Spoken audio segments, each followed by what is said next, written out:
It's a Labor Day special in virtual Darlington. 15 more drivers looking for a way into the round of 12, and this is somehow the most ordinary track of the round of 16.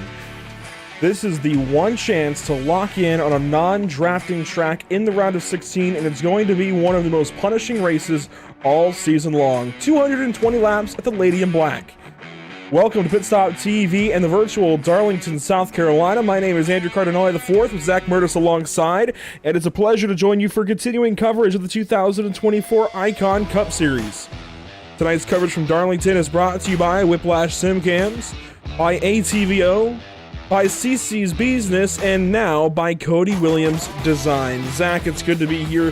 Darlington never disappoints. Somehow this place always puts on fantastic racing. No matter how many cars, no matter what drivers, Darlington always excites. It always plays a vital role in any season that it's a part of, and it's going to play a vital role this evening. I already said it, it's the most ordinary track of the round of 16, which is crazy to think about because it's anything but ordinary, yet it's the only non-drafting track in this round, meaning it's the one place where these drivers have their fate in their own hands. That it is, and I've said it before, I'll say it again. You know, this used to be considered a super speedway when NASCAR first started coming up in the ranks. I mean, obviously you can see it was open in 1950. That's when cars were a lot slower, and it was a lot easier to handle these corners. But I say easy, Darlington's never been easy. It's called the track too tough to tame for a reason. You're going to see a lot of drivers coming out of here with Darlington stripes as they try to claw and scratch their way quite literally at this track to lock themselves in to the next round. We already saw an absolutely crazy race last week at Daytona to see Adam Ball finally nab a win and punch himself into the round, or the next round that is. So I think if you saw crazy last week, you're gonna see crazy this week with the points and really with the racing.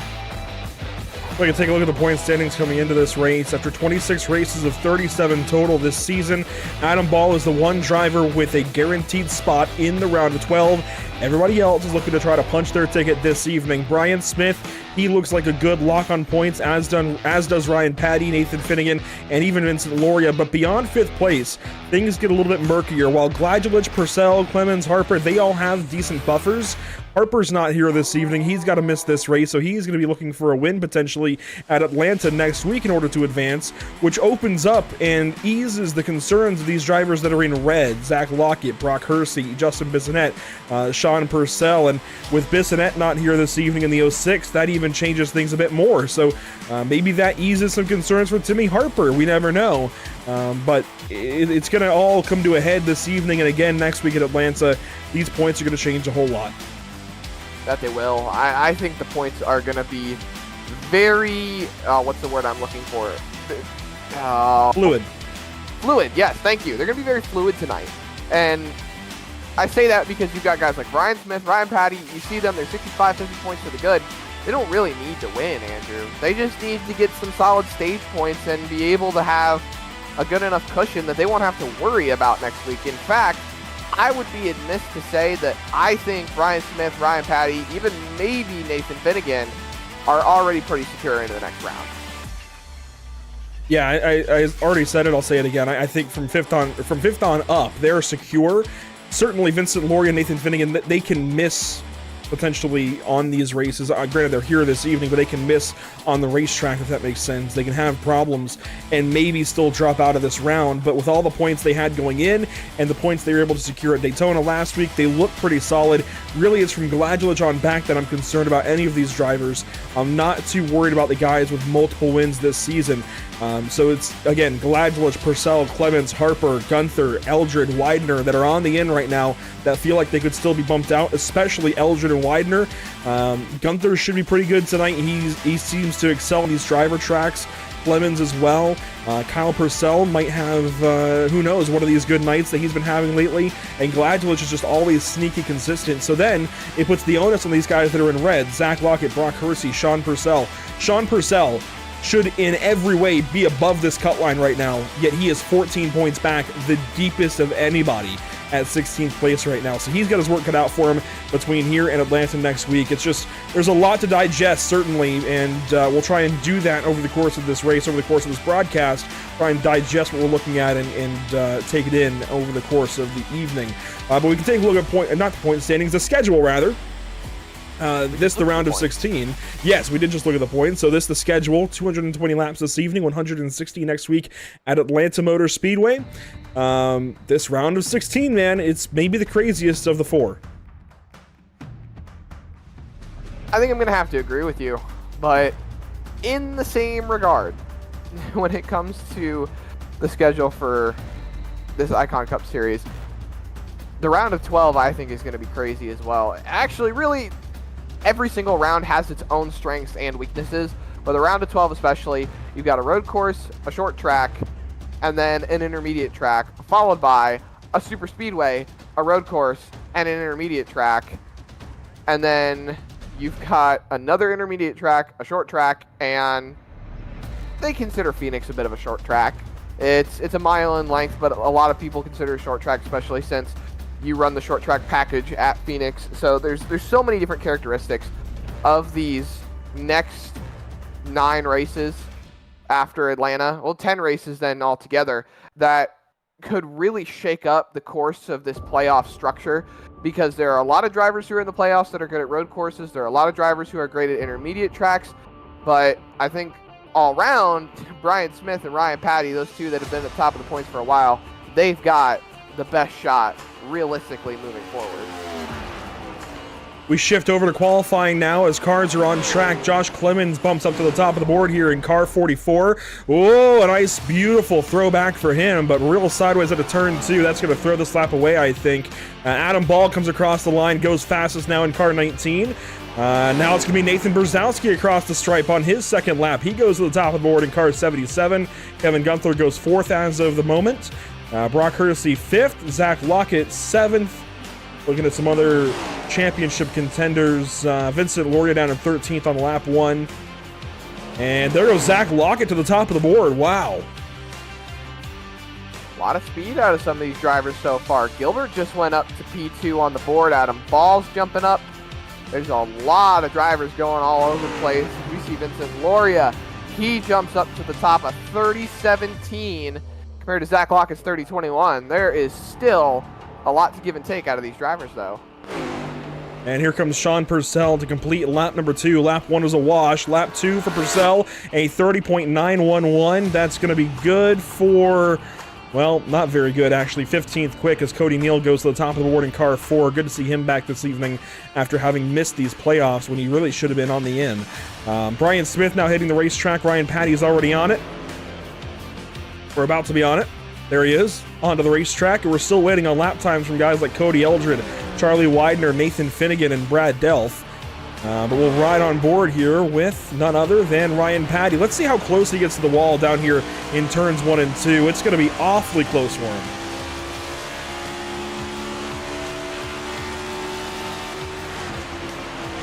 So he goes down the racetrack to kind of diamond it off, comes right up to the wall, perfectly up against the fence there.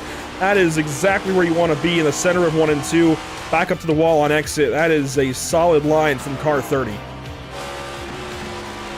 Ryan Patty should have a solid lap here. He's tracking good. I think he's actually going to be able to have a shot at the pole right here. We're going to see what it's at when he crosses the line. For car 30, it's a 30.138. That is good for pole position. He won here in the spring. Could he go and sweep these Darlington races? Brian Smith goes second quick on lap 1, just behind that 30 car of Ryan Patty. We're going to be watching these two very, very closely these next 10 seconds or so. Here comes Ryan Patty through 3 and 4 again. Lap number 2 for car 30. What's it going to be, Zach? It's going to be close. It's going to be so close. Across the line, just a hair faster. 6/1000 into the 29s. Brian Smith, a 29.995. That's good for pole position. He's brought his A game, doesn't want to have to rely on his points at Atlanta next week, wants to get himself locked in here at Darlington Raceway. That is what you call a clutch qualifying run. That is a solid, solid effort out of car 78. Nothing to discredit the 30 car and Ryan Patty in his qualifying run, but that is what you call clutch. The last couple of seconds here in qualifying goes to the top of the board for car 78, and that is a big, big lap. The only driver in the 29-second bracket. That is big for Brian Smith over Ryan Patty. That is, again, a big, I'll keep saying it, a big statement for driver 78, and he's going to start this race from pole position. The sun sets now behind the Darlington grandstands. They're in turn number 4, and we'll go to a warm-up session briefly before we go racing this evening. Zach, what a qualifying lap out of Brian Smith. Was not expecting that. I was expecting, really, realistically, the top 2 in the championship right now, aside from Adam Ball with the win right now, to be the competitive cars for the night, but those are some close times.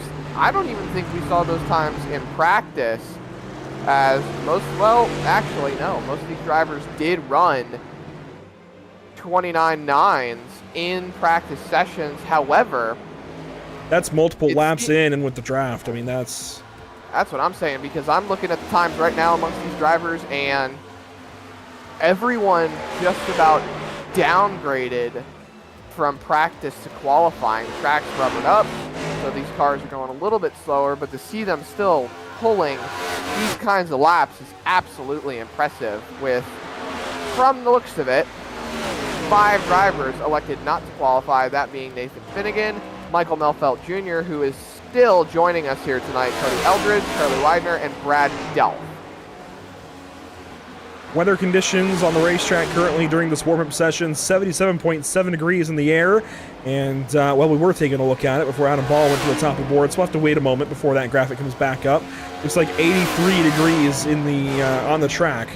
The track surface, not all that hot, honestly, for Darlington Raceway. That's pretty tame. It is. I'm sorry, hold on a minute. That's a little low for Darlington, to be perfectly honest.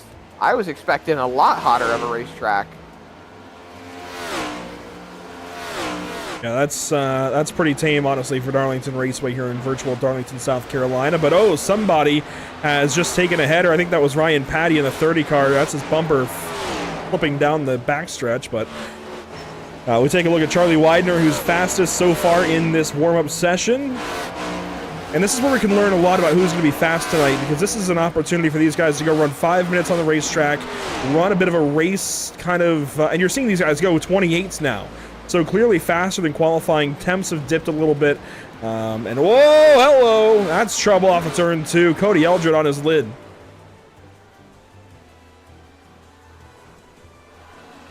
Well, it's a good thing it's only warm-up.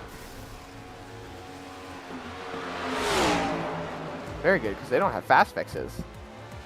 Yeah, very good thing it's only warm-up for these guys. But here's Sean Purcell. We talk about him being in a really bad spot right now, needing to get a lot of points. He's 14 below the cut line, and in the very last position right now in the playoffs. I guess you could say 15th with Bissonette not here.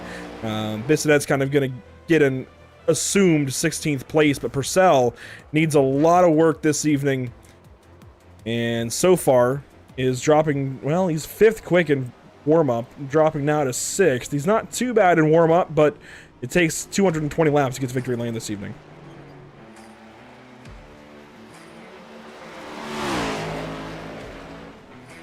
Kevin Gunther's somebody I have my eye on, Zach. I talk about him being good on these driver tracks. He was really good back at New Hampshire. And I know that's kind of a niche in and of itself, but this is a niche too. Being good at Darlington takes a particular skill set. So if anybody's going to be good here, I would expect this guy here to potentially have some speed this evening.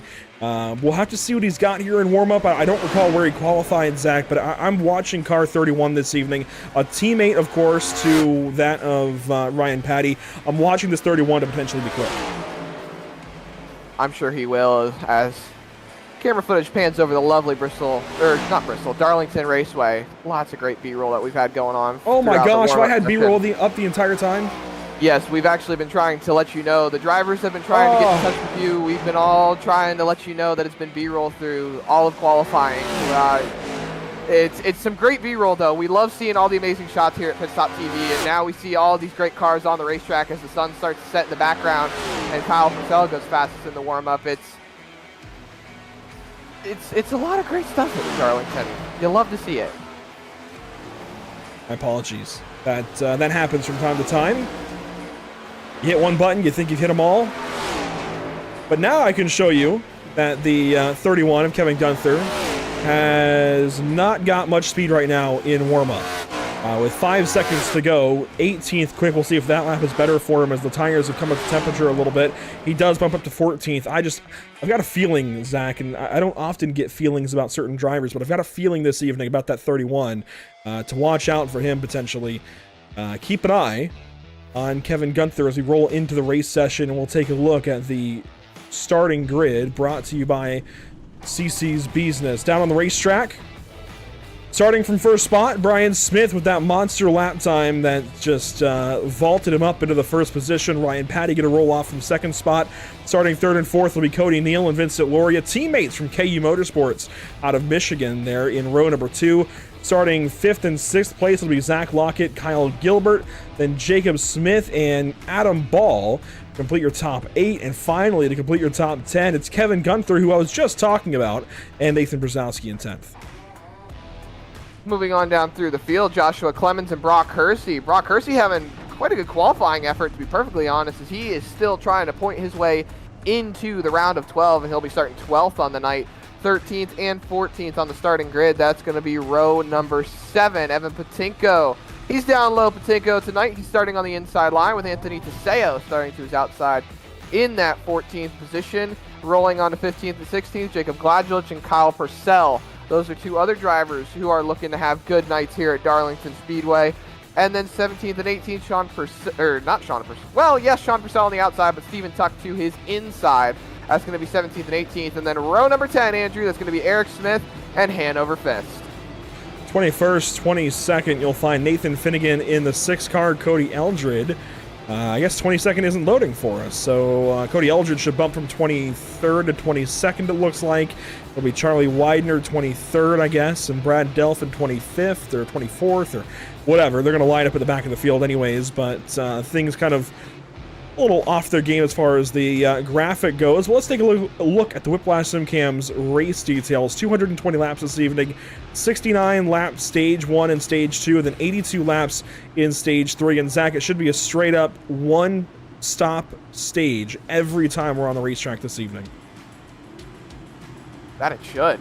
So, do we see tire strategy and pit strategy go out the window? I don't want to say tire strategy, but fuel strategy at least go out the window for these guys, since it's going to be pretty much a straight-up race. Fuel strategy not much of a concern unless we get an odd caution somewhere, but we'll work with these guys down to the Geico restart zone and see what we can do here in stage 1. 69 laps the distance in stage 1, 220 overall. It's the Southern 300. We're underway at Darlington.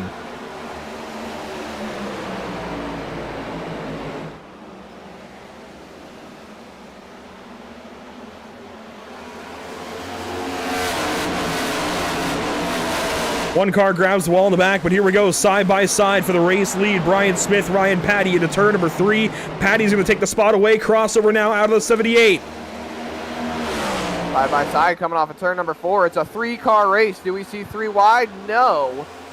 I thought there was going to be a look there out of Vincent Loria, but it looks like he stays in line, files up to the top. They are still side by side. Ryan Patty's going to have the nose. He has to check up so he doesn't hit the wall. Vincent Loria tags it. Patty down on the door of the 78 car. Brian Smith wants to take this lead away and get to work. Meanwhile, Ryan Patty trying to hold him at bay and get back up to that top spot and defend his spring win here at Darlington. Across the stripe, it'll be Patty to the line.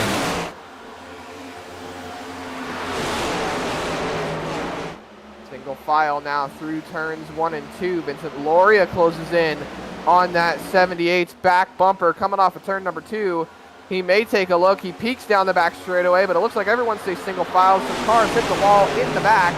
Never mind, though. The focus forward up front is Cody Neal and Zach Lockett. are trying to find their way into this mix as Patty scrapes the wall out of third. No, excuse me. No, yes, that was Ryan Patty.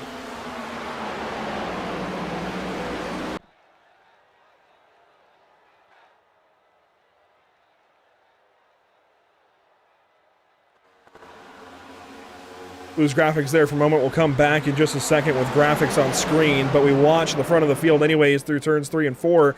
Ryan Patty, Brian Smith, Vincent Loria, Cody Neal, the front of the field. Having Cody Neal back in this field is going to be one interesting asset for the 67 to be able to use, and if Cody's able to make more of these races, that could really work out to Loria's advantage. That's one more spot up front that should go to somebody outside of the playoffs, because the 4 should always be towards the front of the field. That coming off of turn number 2. Oh my goodness, Andrew. That was, I believe, not sure, but someone just got loose, big time loose, coming off of turn number 2. That's what Darlington does to you. This track is slick. There's not a lot of grip for these guys, and it can be very, very easy to lose that car coming off of these corners. So the fact that we're all holding on was still amazing to me. And that was Jacob Smith that got loose back there. Oh my goodness. I don't think these guys are going to worry about tires. I don't think they're going to worry about fuel. Looks like to me it's just going to be a straight up race. I think tires will be a conversation, because you've got to make the tires last the full fuel run, and you can definitely eat them up here at Darlington pretty quickly, even with a 60% fuel load. But track position will be the biggest thing all night long, and to have it here early is going to be super important, especially if you're somebody like Zach Lockett, who needs these points in the playoffs in these stages to be able to advance on to the next round. To have him running up in the top 5 right now, that is a big statement for Zach Lockett in the 93 car. He meant to select a Chevrolet like he has all season long, but you see him there, Zach, in a Toyota, a little bit different for him. But maybe that's a good luck charm, and maybe that's what he needs to turn this season around and be able to get back up on the horse and ride into the round of 12. You might be right there, Andrew. And from the looks of it, it's having a good run tonight. Keeps smooth and steady. Should be in a good spot towards the end of the race, but hey, there is so much still left up for grabs here at Darlington. Anything can change in an instant. We saw it last night in the NASCAR Cup Series race. Still think we can see it here tonight too.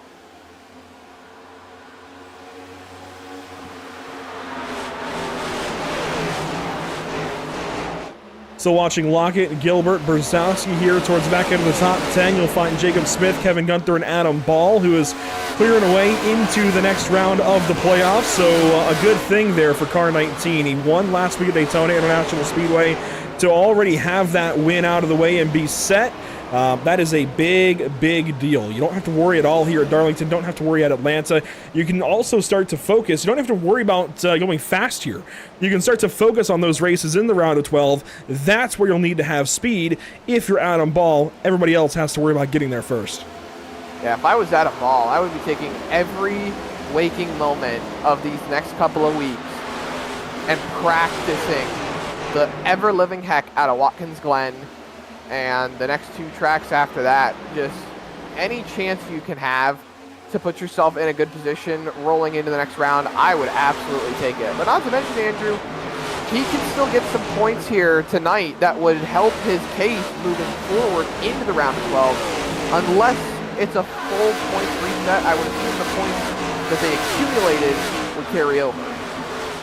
Really playoff points, just like the NASCAR Cup Series. So the playoff points that they accumulate will help them out moving forward into each round. But focusing back up towards the lead of this race, Brian Smith is starting to close in ever so slightly, getting now within a couple of tenths of Ryan Patty. And something to pay attention to here, Zach, is how little you can do when you pull up on somebody in their wake.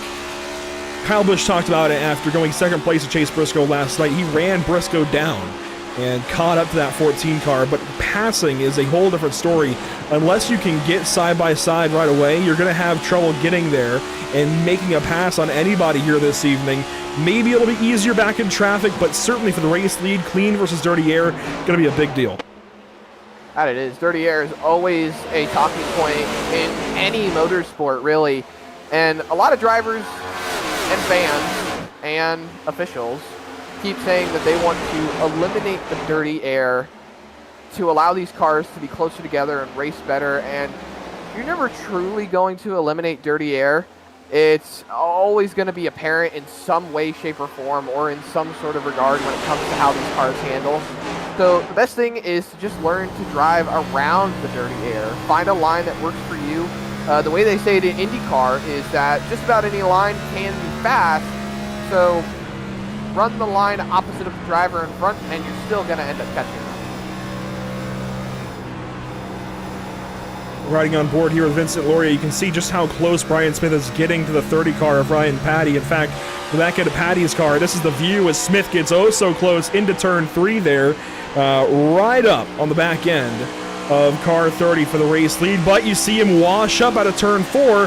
That gives a whole bunch of speed away to the 30 car. He's able to drive away just a little bit, and Smith falls back ever so slightly, so that's a big deal, as Smith was in 4th gear all the way to turn 1, it looked like. That is also something to talk about. Gear selection for these drivers. Smith in 4th gear all the way into the corner. Now he's going to pull 5th. Maybe we just caught him right when the downshift happened, but I got to watch this now down the front stretch. Turn number 4, front stretch now. Brian Smith, he is letting that tack go. Wow. How's that going to affect him on fuel mileage?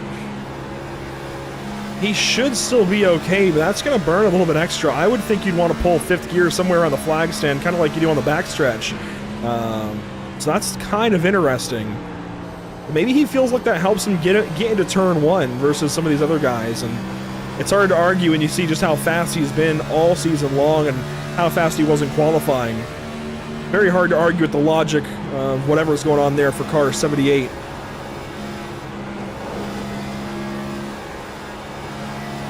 Well, whatever he's doing, it's working for him. Because as you can see, they have absolutely pulled a huge gap on the rest of the field. So a lot of cars are really pounding that wall back there. We look in on 3 playoff drivers running around Nathan Brzezowski. That's Finnegan, Purcell, and Clemens. That's just outside the top 10. Actually, Clemens is the last car inside the top 10, as he's got Purcell on his back bumper. Kyle Purcell, that is. Nathan Finnegan close behind. Look at the closing rate in the corner that Purcell had, but then he just tapped the wall ever so slightly and lost all of it. Whoa, Patinko pretty hard. Patinko knocked it down back there in the back end of the field. That is unfortunate to see. Adam Ball starting to work up here on Kevin Gunther. This could be a nice little fight between teammates. We talk about Adam Ball being good, Gunther still needing some points and potentially having a good night here, potentially being a driver to watch. Well, Gunther on his back foot right now, trying to defend over his teammate early in this race. Could be interesting to watch as man, that sun is just blinding down the entire back straightaway, and Kyle Purcell gives a spot up to Nathan Finnegan. We also got to talk about the 6 car. He's up from, where did he start? Let's see, back of the field, I know that. 21st position. Yeah, he's up almost 10 spots. He's up 9 spots, actually. No, yes, 9 spots. 11. Oh, I can't do math. 11 spots from 21st to 10th now as he passes the 44 into turn 1. So the 6 car is moving this evening. The only thing missing is the cow spots because, boy, he's on the move. I'm going to keep saying it. My goodness. Yeah, I know. You see Adam Ball get around Kevin Gunther right there, but Gunther's going to have a little bit of gas in the tank to fire back off at turn number 4. Not going to be able to close in, still back by about a car length, so here comes Finnegan, seeing if he can poke his nose in there to take a 2-for-1 special at Darlington, South Carolina. He rides all the way up to the wall. I don't know about that one. He's going to have a big run, though, coming off of turn 2. Finnegan to the inside of one of his teammates and tries to make the pass here through 3 and 4. It's going to stick. He's going to go right on by the 31 car of Gunther and now look up at the 8th place Adam Ball. Up front, nothing changing. It's still Patty over Smith and Loria. And a reminder that we are just now going to be hitting a third of the way through stage 1. As our leader is into some lap traffic already. That's Eric Smith up ahead. Definitely not what you want to see, but it looks like Eric Smith is going to play nice. Oh, caution, Caution, big! Number 4. Big crash involving Jacob Smith and others. I see Adam Ball is in it. Oh, no. He is going to be thankful he won last week. That right front is killed on that 21 car. 19 doesn't look much better. Well, like you said, Andrew, he's going to be glad he's got that win. Into turn 3 here. Jacob Smith on the inside. And, oh, Zach Lockett got the wall, backed up into the 21, who then brings it up the racetrack right into traffic. Oh, my gosh. Nathan Finnegan, Kevin Gunther got so lucky. Gladulich gets a piece. I hope Gladulich didn't hit the inside wall. That was not a great trajectory that he was looking at.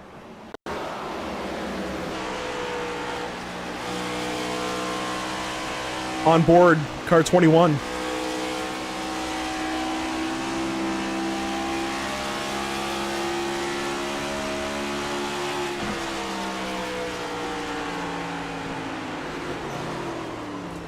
The only thing here, Zach, is you cannot bring the car back up the racetrack into traffic. You've got to hold it down on it. Oh my gosh.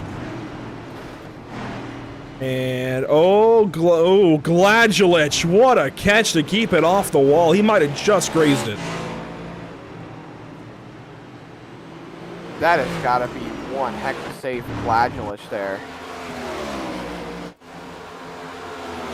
We'll go on board here with Adam Ball through the corner into the smashing up process down here in turn 4. The 21 just came back up the racetrack, and Adam really had nowhere to go. Looks like Gladulich did hit the wall. You can see it right there on the left side of your screen. But, I mean, ever so slightly. He grazed it by comparison.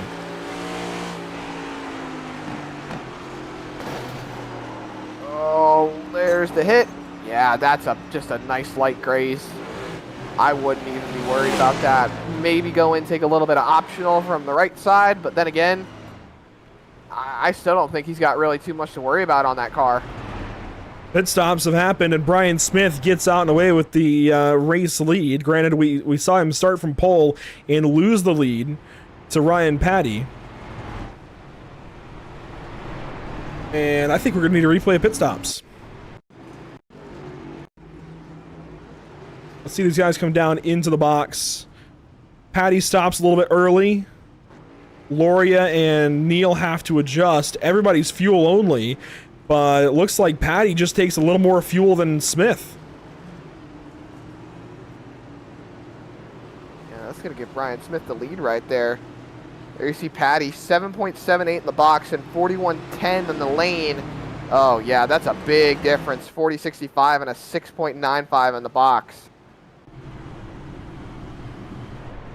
So Brian Smith taking a little bit less fuel, maybe saved a little bit in that first stint. Going to save a little bit more here. That track position matters. If he's certainly going to choose the outside lane, I'd imagine. He'll be able to defend that over Ryan Patty, I would think. And I don't think he had the top to start the race. That's going to be a big difference maker when we go back green. That it is. Top side's usually the preferred lane here at Darlington. It's kind of like Bristol. You know, the top line is nice over the course of the long run, but sometimes the inside is beneficial on the restarts because you can really take that opportunity to shortcut the corner and get a jump and be able to take that lead just completely clear going into turn 1 and 2. So we'll see how it all rolls here for the restart, as we should get one to go right here. See more cars in the pit lane then, so I think maybe... No, lights are out on top of the pace car. Everyone's doubling up. And we'll see Brian Smith, of course, choose the outside lane. Somebody else to keep an eye on here will be Nathan Finnegan. We already talked about him right before that caution came out.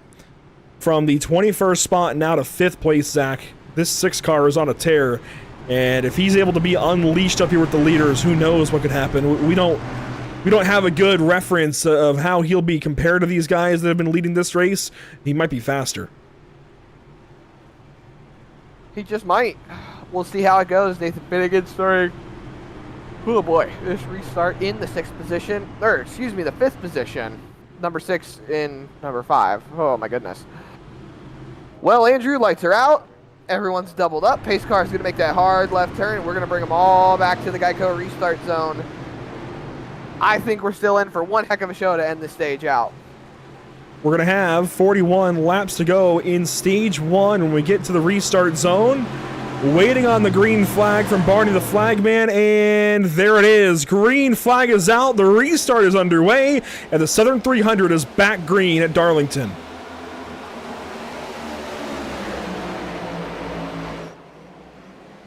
Patty slips into second spot, gets away from Cody Neal, but he is much further behind Brian Smith on this restart and is going to have to really try something to get up to him. Joshua Clemens has a challenge here from Kyle Vincent Gilbert, who goes on by. That is a position change for the 6th spot. Everybody else gets single file. Someone called out that they were hitting here on this restart. Not to Sean Purcell with the black flag. He's going to be taken into pit road as the fight continues. Cody Neal making his way forward. Yeah, Neal goes on by the 30 car, and that's going to be a very annoying pass if you're Ryan Patty. Here comes the 227 of Kyle Gilbert right to the inside. Going to burn up those tires, though. He looks quick on the short run, but as this run goes on, I mean, these guys know they're on old tires already, and you know what, Zach? That's why he's so fast. They're on old tires. He's not. He's on brand new 4 tires. Cody Neal is on 4 tires? Gilbert. Oh my goodness. Oh, and Loria gets the wall. That's a big hit by Loria. That's going to give a run, though, to Nathan Finnegan on Ryan Patty. Patty had to check up, and Finnegan's going to slot in line, retake that 5th spot. Now the fight continues. Gilbert is up passing Cody Neal. They're side-by-side down the front stretch. More cars in the wall behind coming off turn number 4, but the fight is in front. Gilbert has gone to 2nd place, and now all eyes are on Brian Smith to take the lead away. Kyle Gilbert, the part-timer, looking to play playoff spoiler. Big run through 3. That's the difference of somebody here for points and somebody not. Gilbert doesn't have to worry about any points. He can take that extra set of tires now and be a little more aggressive. And you know what? If it bites him in the rear end later on, oh well, right? He's here for part-time racing. It's okay if he ends up a little bit further down the results sheet later on, but he's going to take the risk now to see if it'll help him out. And he's able to go up here and challenge the 78 car with these brand new tires and try to find a way by. And there it is on the inside lane. He's going to go right on by the 78 car. Maybe not. I was about to say, they're still side by side. Not able to get clear just yet. This is going to help Cody Neal pull up. That it is. He's really working at him right here off of turn number 2. Gilbert on the inside. Pulls back in line. Cody Neal now is reeling these drivers in. Now trying the high side. Gilbert up top. Round the top side. New leader at Darlington. Kyle Gilbert for the race lead. What a pass. Pass made there by Kyle Gilbert. He's going to move up. Somebody that we are keeping an eye on this evening is Kyle Purcell, though. The other Kyle, he's been in the wall hard, and he is sinking down the running order right now into 18th position. Really needs points this evening. Cannot afford to have this happen to him. Cannot afford to be this far down the results order. Yeah, so one thing we actually might have missed a little bit how he got that right side damage. Coming off of turn number 4, going on to the front stretch. He made contact with Nathan Brzezowski, not even 2 laps to go. And he was facing head on to the wall. We didn't even get a caution. There you see the left front damage on Nathan Brzezowski's car. A little bit of right front damage as well. He's going to move it. Oh, that was a bit of a revenge shot right there. I was expecting it. I thought the right rear camera there, the right side camera would show it, but let's go back and get a look. Boy, the 77 is off pace right now. Let's go back and watch this from Kyle Purcell. And then we'll see if we can find what happened.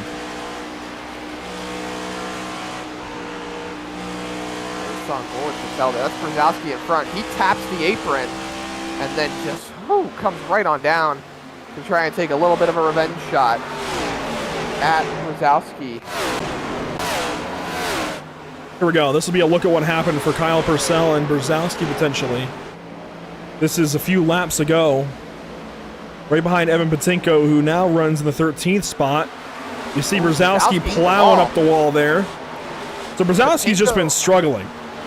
Yeah, Patinko goes low here, as he should. Purcell follows. And then there's the side-by-side. Then this is where you're going to see it come off turn number 4. A little bit of self-pressure right there. Personally, I feel like there is some shared blame, but I don't want to say the blame is fully on Brzezowski. I think Purcell just came up the racetrack. I think he thought he was clear. Yeah. If anything, I don't know that he thought he was clear. I think he was trying to run the line out towards the wall, and I think Brzezowski was playing it safe. He'd been in the wall recently and holds the car down. I'm trying to find a better angle. This might do it. Yeah, he's a little ways off the wall.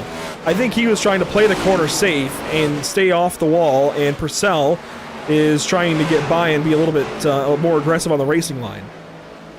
Yeah, with Purcell being in the playoffs, you can understand his frustration at the moment, especially now that he's got a lot of heavy right front damage on that car and he's outside the top 10.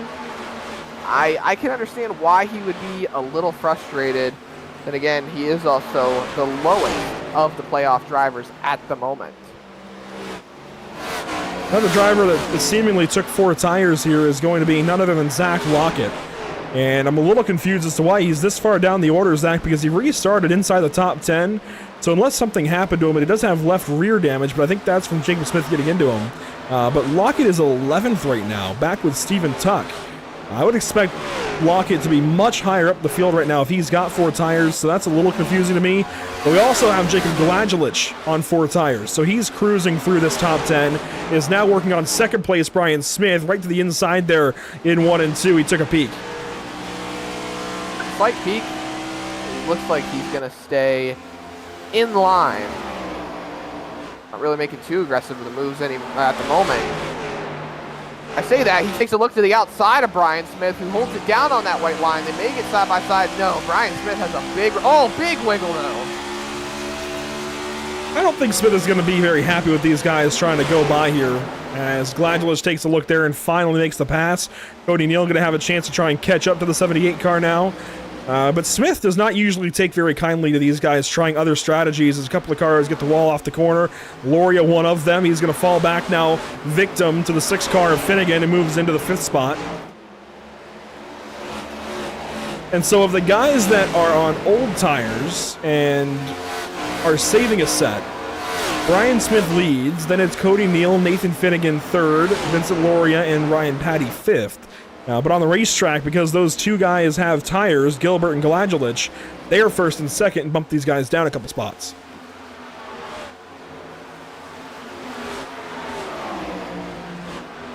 Battle picking up here is Joshua Clemens, almost getting run over there by the 31 of Kevin Gunther. Gunther going to look low now out of turn 4. And he's got a spot.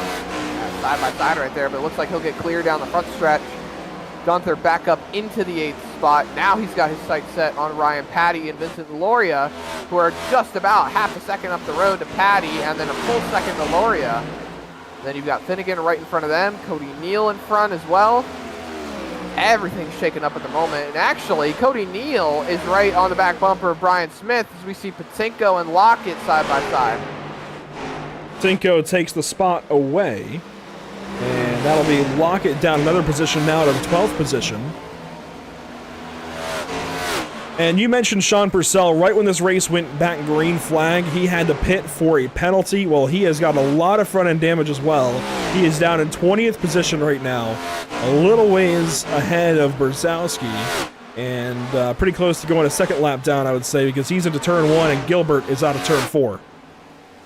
I'm not sure what the black flag was for Purcell, but he did call out on the restart that he had to take it down to pit road. So there was some precedent there. Might have been a speeding penalty or something that he got during pit stops that might have affected him. So it all remains to be seen. But he is definitely in a bad spot at the moment, being 1 lap down. And I think as well, there's other playoff drivers who are a lap down. Yeah, Adam Ball. Well, Adam Ball's out of the race, so call Sean Purcell the bottom of the barrel when it comes to the playoff drivers. Meanwhile, Kevin Gunther, I told you to watch out for him. He's up to 6th, moves by Vincent Loria, and has moved by Ryan Patty. Now, Gunther is also on fuel only, so he's really just using long-run speed here to go by some of these guys, as now Cody Neal falls to the 6th car of Finnegan. And you can tell this run is starting to age these tires. Of course, they didn't pit for tires at the pit stop at the caution around lap 25 or so. So these are truly 50-lap-old tires, Zach. And yet, somehow, they're making it work. Oh, got the right up on Neal. That's going to be an opportunity to try and pass down here in 3 and 4, though. That's a big smack to the wall right there. Gunther to the inside. Cody Neal is just going to say, thank you, sir. I'm just going to sit behind you and let you burn up your tires. That's going to move Gunther up into the 5th spot. Nathan Finnegan, next car up the road.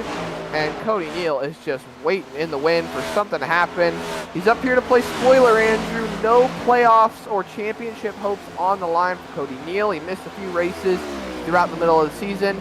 And we sung his praises as well throughout the early portions of the season. He was one of the drivers that we said was really the best to not have won yet. He was always showing great speed. He always had a lot of good potential to go for wins, especially at tracks like Martinsville early on, but it just never materialized. And now here he is running in the 6th position, showing that speed once again, but yet it's not what he wants it to be, because he could really be running for a championship right now. Yeah, some problems there for the 4 as far as the entire season, really. He always had that bad luck that was just clouding over him, and ended up missing a bunch of races where he couldn't make these playoffs. Ended up missing even last week at Daytona, but back here this evening at Darlington, showing what he's made of still, but moving backwards right now over the course of this run. Now these guys are running to the end of lap 69 for this stage. So a little ways to go still, about 18 laps the last time by the flag stand, as here comes Patty on Loria. This will be an opportunity into turn 3, and Patty's going to take that opportunity in stride. Couldn't quite make it stick. Will fall back now, back side by side, and Loria is going to have the spot off the corner. However, back to the stage conversation. Remember, it's only the top 5 drivers that earn stage points, Zach. Gunther currently holds that last spot for a stage point. That would be a big, big point for him to grab. I know it's only 1 point, but to grab that this early in the race, if we look at the points, that would move him to 15 up to the cut line. And that gets him closer to Harper, that gets him closer to Clemens, that puts him just that much closer to being in and not having to worry about things next week at Atlanta. So I know it's a small point, but every point counts. Could we really even say that he's moving closer to Timmy Harper? If anything, he's above Timmy Harper already, because Timmy Harper is not here. That's true. Prior commitments kept Timothy Harper from making the race tonight, as Ryan Patty moves to the inside of Vincent Loria once again. He's trying to make a move, and they just closed up right on Cody Neal. That's going to be a hard check for that 30 car, which is going to give the 67 of Loria a chance to move around. And now, looking to the inside is Charlie Widener to take a spot away. Is he going to get clear? Yes, he is. So that is going to cost Ryan Patty a lot of momentum. And when you consider the fact that Patty is the race winner here from earlier this season, this is a terrible stage for him. To be rolling off of a win here, trying to defend that win, coming back here to Darlington, and be sinking to 9th right now in stage 1. That is a terrible, terrible spot to be in. A massive loss in this stage right now for the 30 car. But there's time to right the ship for sure, as Neal gets the wall here in 1 and 2. Going to back up to Loria, who's going to back up to Widener. And remember, Widener was the most consistent driver, I think, of the season, always in the top 5 conversation, never got that win. And he is one of the lowest right now of the drivers, I think the lowest driver that is still in the playoffs at the moment. So many shakeups throughout this field. I think you're going to see even more shakeups as we roll into stage 2. Look at Widener, he's eyeing that top side. Going to have a nice run here on Vincent Loria with that beautiful Pit Stop TV logo on the back bumper of that 67 Air Force Ford Mustang. Oh, Neal in the wall. Cody Neal, big time in the wall. He's going to let everybody go here. Patinko's one lap down. No, he's not. He isn't. I thought he was a lap down there for a second. Yeah, no, he's up here racing these guys for spots, which makes you wonder what he could have done if he had just made the playoffs. As Patty gets into Neal here, doors the 4 car, and finally gets by that gold machine. We might have something to say about it down in turn 3. We'll see. Ryan Patty actually came across the radio there, apologized to Cody Neal for getting into him. So good sportsmanship right there between the two of them. Is Patinko way down low. He's earning his nickname tonight, Andrew. That he is, and there's battles all across the top 10 as we near 10 laps to go in stage 1. Here's the leaders, Gilbert and Gladulich. Remember, Gladulich is a playoff driver. What if he goes up here and gets a stage win? That would be a playoff point as well if he's able to move on.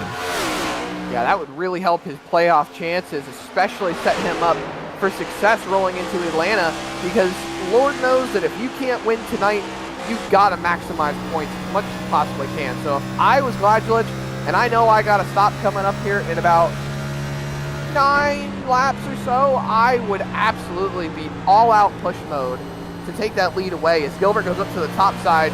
Small run through 3 and 4 for Gladulich, but as we roll off a 4, outside line is going to propel Gilbert forward just barely, but the closing rate is there. You can see Gladulich is running quite faster. If I take a look at the laps here, just to keep you informed, viewers, Gladulich ran a 30.26 last time by, and Kyle Gilbert ran a 30.26 last time by. The difference in their laps, 4 1/1000ths of a second. We'll watch them as we watch our 3rd and 4th place drivers. Brian Smith with Nathan Finnegan right on his back bumper. I mean, we've got battles through the entire top 10 because our leaders are still close, nose to tail into turns 1 and 2, and then 3rd is just as close with 5th place right behind.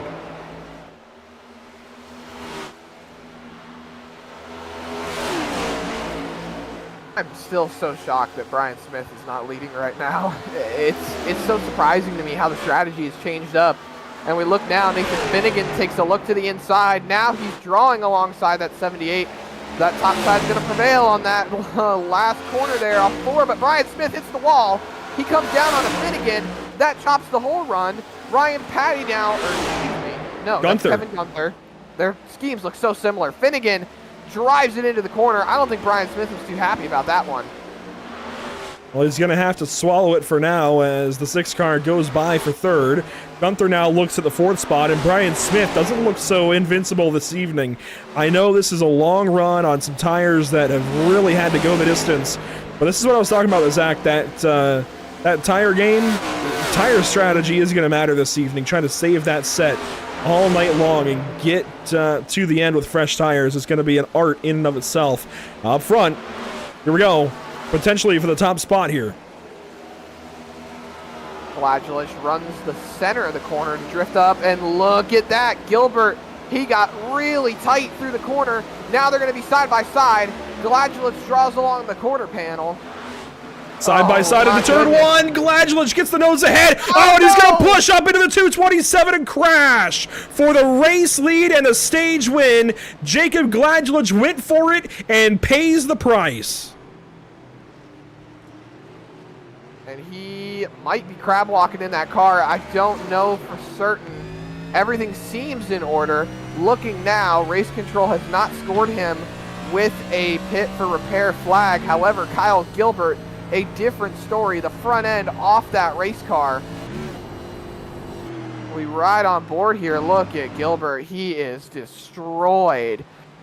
Can you blame Gladulich for going for it Nope. with what he has on the line?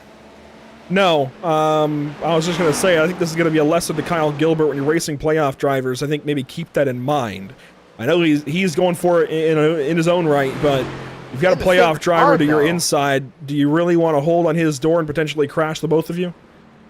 No, but really it is also the passing car's duty to pass cleanly, regardless if it's a playoff car or not. They've said it all the time in drivers' meetings, whether it be the NASCAR Cup Series, whether it be the Icon Cup Series, that always give playoff drivers some leeway. But you look there, Gladulich entered the corner below the white line. and shifted up the racetrack and made the contact. There was nothing Kyle Gilbert could do. He ran his line, he ran it perfectly, and Gladgelich was the one that came in there with a full head of steam to take that spot away. I mean, you can't blame him for going for it and needing these points, but at the same time, there's other cars on the racetrack, regardless of their status within this championship battle. We got to treat them with respect. I'm not sure what more Gladgelich could have done. There's a whole car still to the outside of Gilbert. I think we're going to sit on two different sides of this fence because Kyle Gilbert knows what he's doing when he holds that 14 car as low as he possibly can and gives them only a lane width. You've been caught. You were caught for a reason. The 14 is faster and made the move. We're going to sit on two sides of the fence, Zach. I think that's okay, but I hate that for Gladgelich, who had a stage win in his hands and now loses it as everybody comes in and takes 4 tires.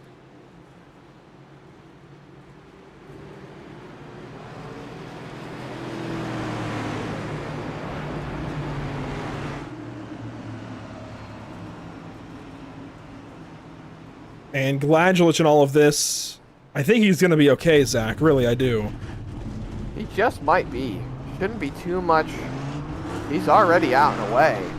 I don't think he got too much damage out of that wreck. I think he's still in a good standpoint for the remaining laps of this race. As long as he doesn't do anything too reckless with that car, I think there's nothing to worry about. But we take a look now at the front of the field as Adam Ball here is back on the racetrack, actually. I was not expecting that. He is 34 laps down. I think, by the way, this is going to count as the stage. I don't know who's going to get the stage win. I'd imagine it's going to be Kyle Gilbert because he was still scored as the race leader. But not knowing, we're not going to take an interview here with anybody because we just don't really know.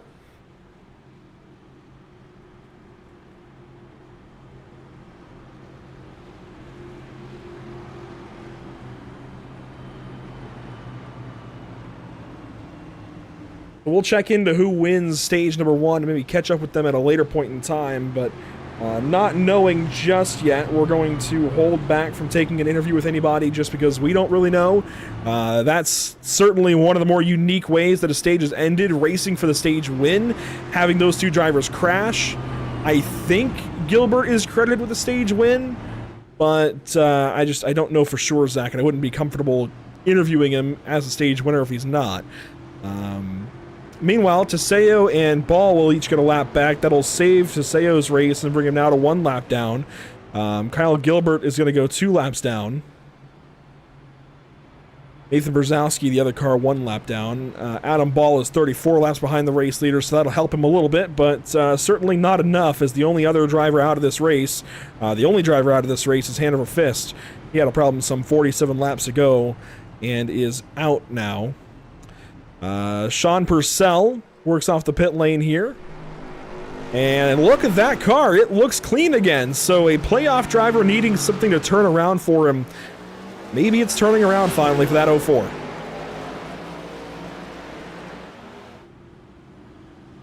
All this is we're going to come right to the end of stage 1 technically as of the moment these guys cross the stripe. So this will begin stage 2 with exactly the prescribed distance of 69 laps to go.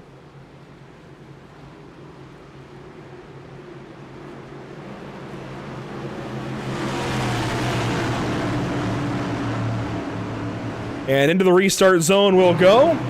Brian Smith going to bring us back to the green flag to begin stage number 2 at Darlington.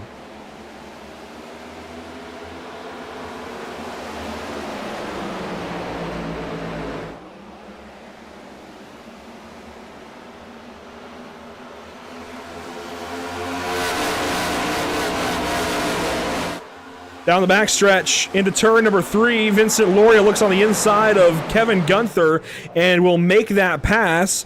Ryan Patty sorts into 3rd spot. Charlie Widener in 2nd. Lots of fighting throughout the field on this restart. So much going on. And Patty makes a big move. That's good for 2nd spot.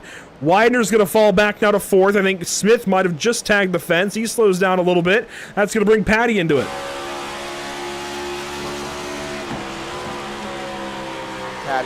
back bumper here of Brian Smith. Rolling nice and easy through that corner on the dotted line. And Andrew, I tried to get some confirmation from our race control.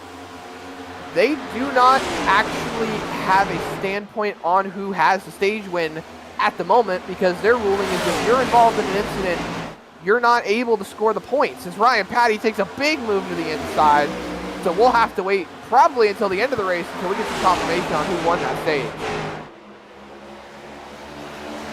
So interesting the way things go sometimes. You just never expect these situations until they arise. And, well, Ryan Patty goes through for the race lead. Brian Smith second, and in the right behind, there's a battle for fourth. Nathan Finnegan wins it.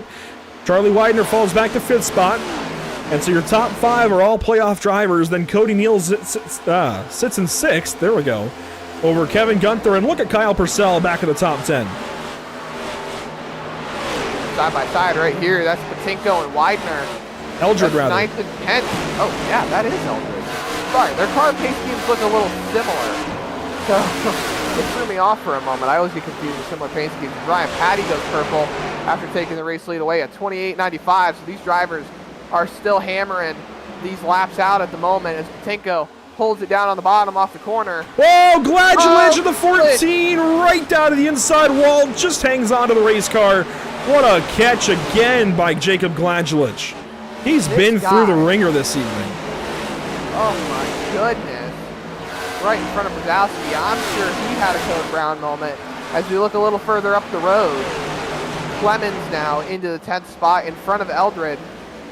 Zach Lockett right on the back bumper. He was one driver that started up a little further forward as they remain single file. We look on now. Cody Neal is taking a spot away. That is Charlie Widener in that yellow and black number 95. So Cody Neal back up into the fifth spot. That's good for a stage point. And Finnegan, Loria, and Patty right up the road. There's battling all over the racetrack right now. It's tough to follow it all. So we'll do our best as they work down the back straightaway. Brian Smith, Ryan Patty, Vincent Loria, Nathan Finnegan into the third corner. Cody Neal sits in fifth spot. And this whole stage beginning over again means these guys are on a new fuel and tire strategy. And Zach, what that means is these guys now have to make one pit stop in the stage. So just like before when the race started, these guys know they have to make a pit stop somewhere during the stage for fuel. The tires can go the distance, but they've got to make them last. They've got to make sure the tires last with some kind of speed in the car.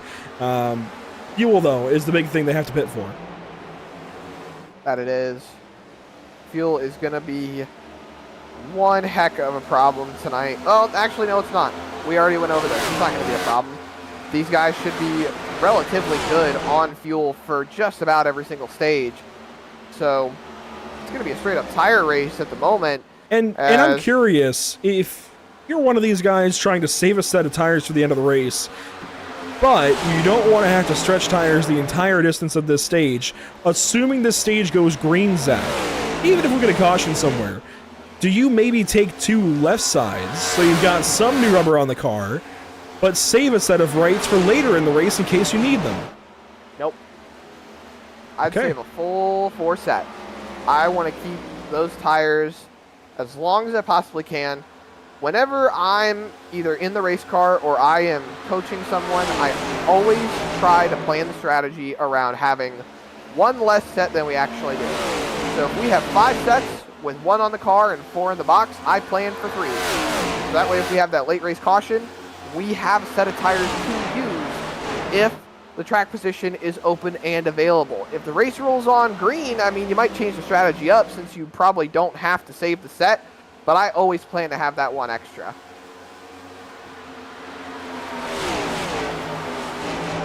I bring it up because we saw what the tires did for Gilbert and Gladulage there in stage 1. And I know 2 left sides is a far cry away from 4 brand new tires, but any kind of grip is more grip than what these guys on old tires would have. So if you're somebody back there that needs stage points desperately to stay alive in the playoffs, is it maybe worth trying? Potentially? Well, that's why I ask at least. So it's a brain teaser, I'd say.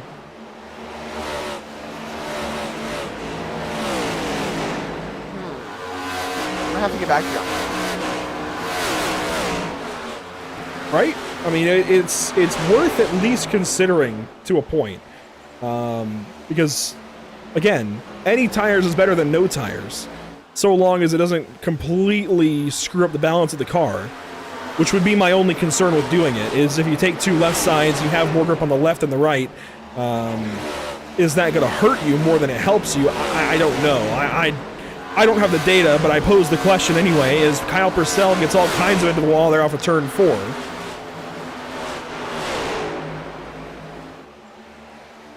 I don't know, Zach. It's worth thinking about as Ryan Patty hounds the back end of Brian Smith for the race lead. It is definitely worth thinking about, and I'm trying to do a little bit of statistics myself to see if it would be beneficial.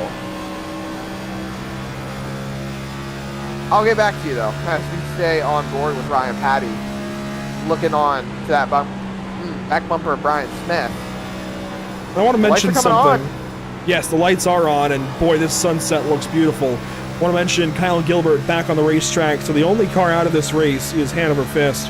Everybody else of the 23 that started, 22 still run. So good to see Gilbert back in the field, albeit 13 laps down behind Jacob Smith for 20th. Which really leaves us with 16 cars on the lead lap and really in this race at the moment.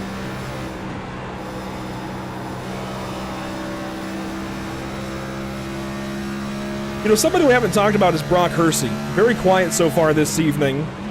We don't know exactly what he's got, but he could always win next week at Atlanta, and heck, he could even point his way in. He comes into tonight. Let's check the points. 11 out. Let's see, he's going to pull on Bissonette. He's going to pull on currently Sean Purcell, so he doesn't have to worry about those guys passing him. He's certainly going to pull on Harper. And then it comes down to, so he's likely going to be 13th as they run, which isn't awful, Zach. And if one guy ahead of him has a big problem, we've still got a lot of laps to go. If one driver ahead of him has a problem, he could absolutely take over 12th this evening, just by being consistent and keeping his car in the race. I could. Consistency is key. That's what they all say. Gotta have that consistency to be able to make yourself have better opportunities, we'll say.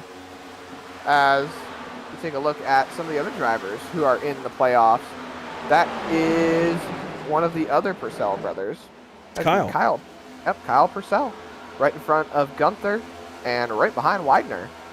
So it's actually an interesting statistic at the moment. 9 out of the 10 drivers in the top 10 are all playoff drivers, so it shows you that these drivers are still trying to do what they can to hang on to their championship hopes, whether it be the first round or the last round. See Loria right there at the bottom of your screen. That's Clemens back there in the 9th spot. So everyone's a little spread out at the moment, but I don't expect that to stay that way for too long. And you make the point that 9 of the 10 drivers in the top 10, and we could even say 11 of the top 12 are all playoff drivers. The one that isn't is Cody Neal, and I would argue that he should be a playoff driver. A bit like Kyle Busch or Bubba Wallace this season. A lot of bad luck. Granted, he also missed a couple of races. But just a lot of bad luck. Didn't get the results he needed this season. Didn't get the results he deserved for how quick he was running. And is on the outside now, but shows up here at Darlington. Wants to give it a good run. Is running 4th place. To run 4th at Darlington, clearly you've got something going for you. Clearly you're fast. Clearly you've got things figured out. So I think this proves his number should be in yellow, but it's of course not after the season he's gone through. And I would even argue that Patinko should maybe be on the in 13th. So really it should be a top 14 of nothing but playoff drivers if you count those couple of drivers in when they really probably should have been in.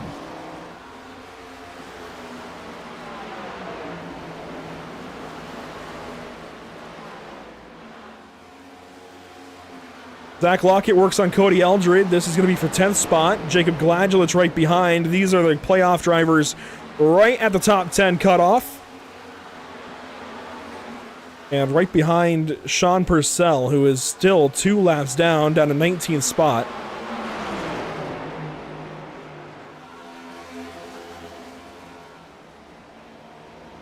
So Zach, do we have any new information about if you would want to take left sides? Anything new there?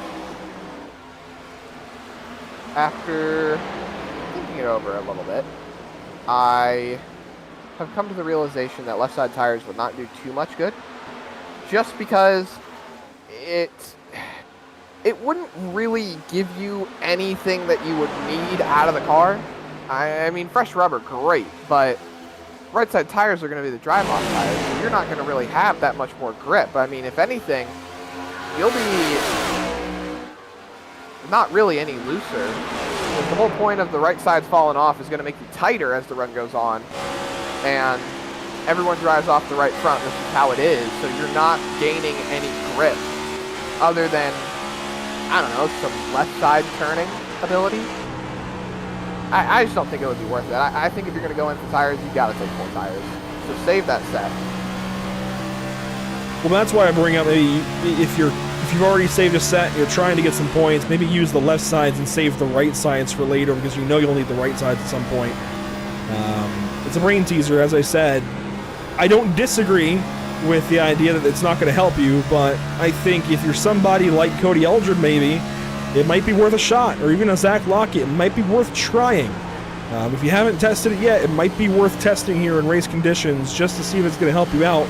Worst case, you end up right back, well, I guess worst case, it messes up with the balance of the car and you could crash, which is certainly a pretty bad worst case as these guys work on Sean Purcell. But otherwise, the more positive worst case is that you have pretty much the same kind of tires and you still have a set of right sides in the pit lane. True. And this is a very interesting situation. Sean Purcell is really holding these guys up. This is Eldred in 10th, Lockett in 11th, and Purcell is just right in the way.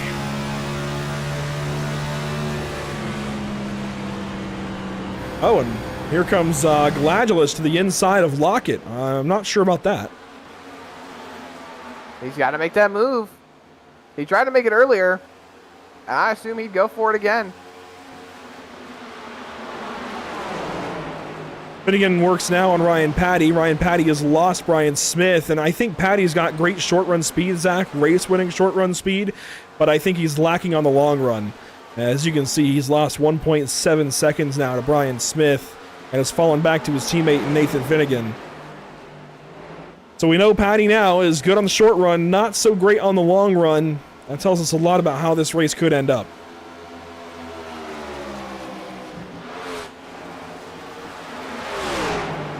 There goes Finnegan on by for second spot, so a changing there. Now Vincent Loria, Cody Neal will potentially do some battle, a couple of teammates.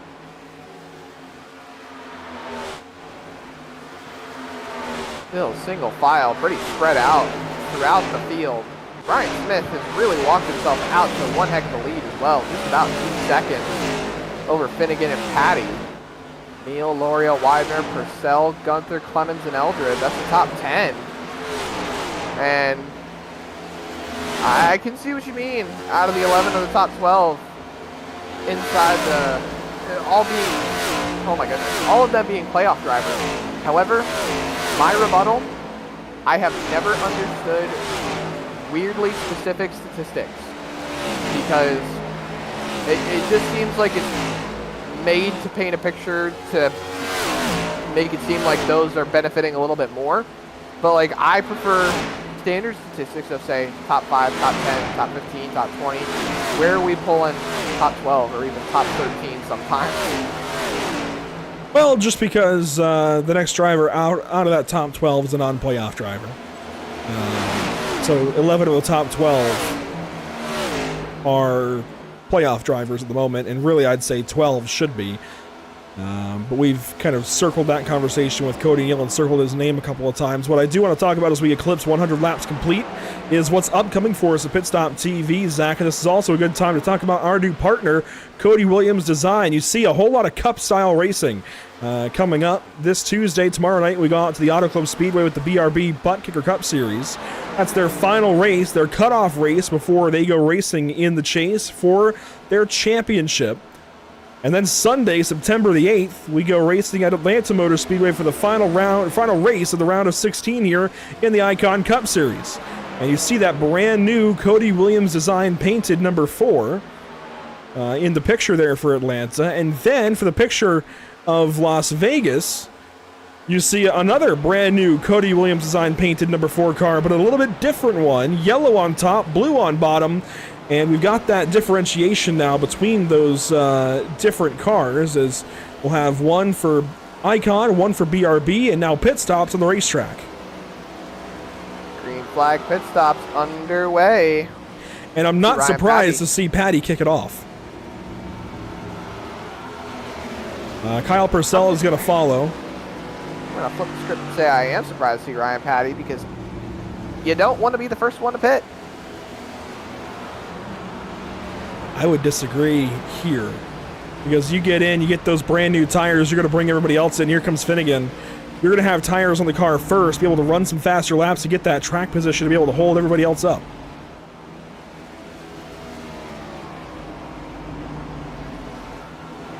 Well, I never thought of it that way. I've always thought the strategy is, you don't want to be the first one to pit.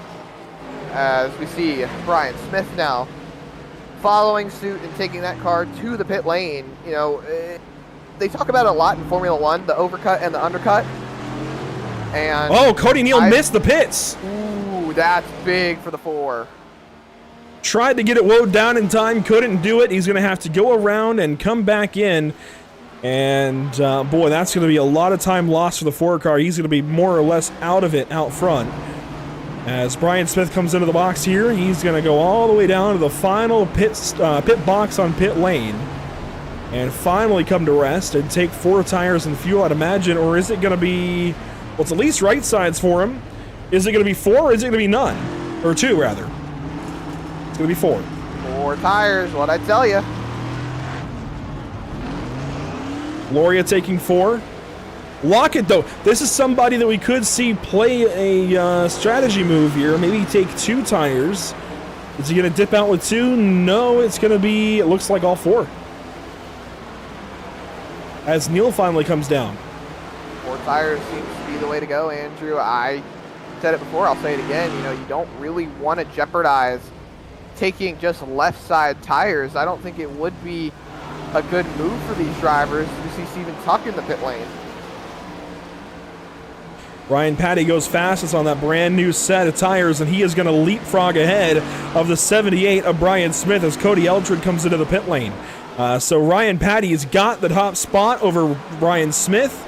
Ryan Smith gets the wall there, maybe off of turn number 2. And the 30 car is going to be set up to inherit the race lead. Ryan Patty right there across the line. He'll be passing the pit exit now. So he has definitely jumped Brian Smith by about a second. Yeah. Oh, wow. Look at that off the corner. Brock Hersey out of the way, and Ryan Patty is down clear ahead of those lap cars. Brian Smith going to have to pass his uncle for third spot. That is Eric Smith in the 79 car, who has not yet pitted. Bounces off the wall in the front straightaway. And Brian's going to have a slightly lower entry into turn 1 now. That shouldn't bother him too much. He's going to be about 1.6 seconds now. No, rather 1 second off of Ryan Patty still, as Eric Smith gets the wall off the corner. Gladjulich finally pits, which now gives the race lead back to car number 30. And these guys are racing, Zach, for 30 more laps. Exactly 30 to go right now in stage 2. It's going to be a 10-30 laps for Ryan Patty. He's got an 0.8 of a second gap down to Brian Smith. Nathan Finnegan, another almost 4 seconds behind the leader. There you see Evan Patinko and Brock Hersey going laps down. Cody Neal and Eric Smith, they're still in the top 10. Cody Neal still in the top 10 even after missing pit road, I think is pretty impressive. Yeah, just hangs on to the 9th spot here. Works on the back end of Kevin Gunther, actually. Nose to tail down the backstretch. Neal's going to poke to the inside now into turn 3 and look for the 8th position on Gunther. Doesn't find it there just yet. Gunther up the racetrack off the corner. It's going to open the door up for the 4 car. Oh, there was a car spun there on the front stretch.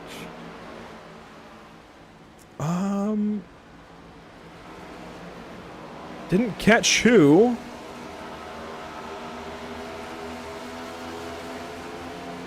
looking around. I didn't catch who that would have been.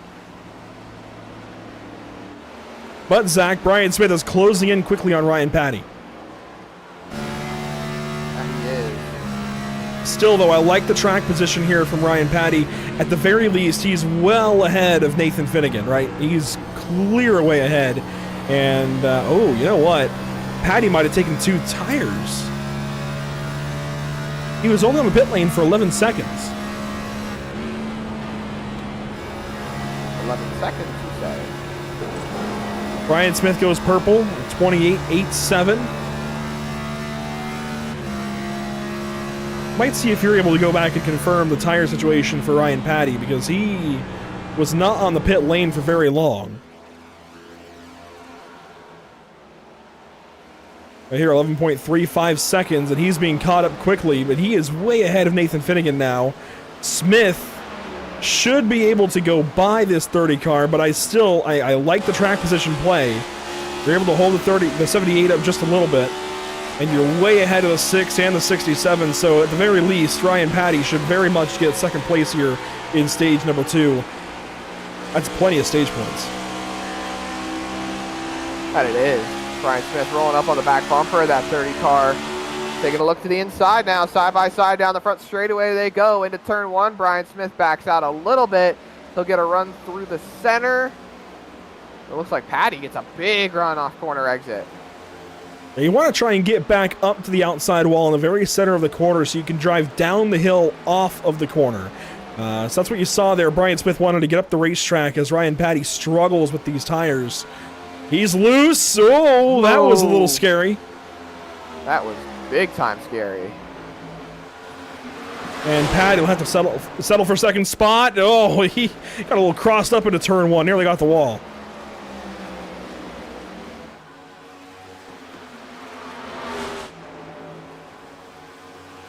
Still, I think the gamble paid off for the 30 car, no matter the tire situation, whether he took 2 or 4, and I think he took 2.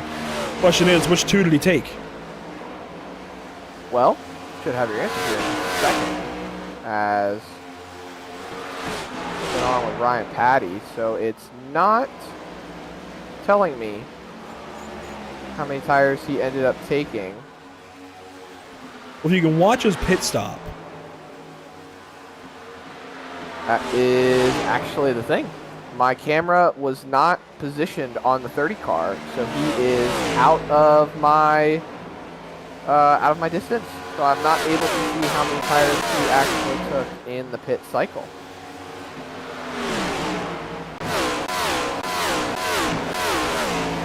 We're doing it the old-fashioned way. Give me 1 second here.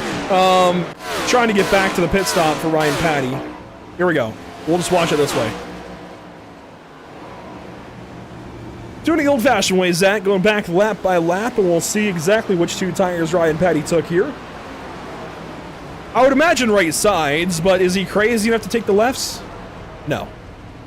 No, it's going to be 2 rights. Oh, caution on the speedway.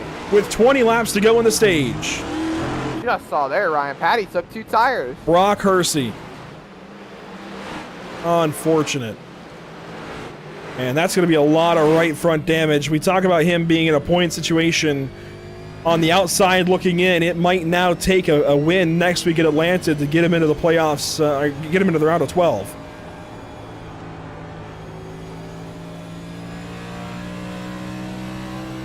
It's a bad day for a lot of playoff drivers. I think a lot of people were looking forward to Daytona, and now I think a lot of others are setting their sights ready for Atlanta. Loose, boom, wall down into down low. Patinko spins off the 96 car and comes to rest here on the front straightaway. I don't know where Steven Tuck was going. Tuck went all the way down the racetrack there, but maybe he thought Hersey was going to come up the racetrack.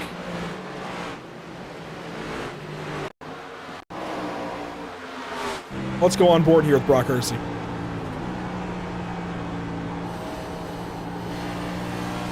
Just has a lot of wheel in it coming off the corner.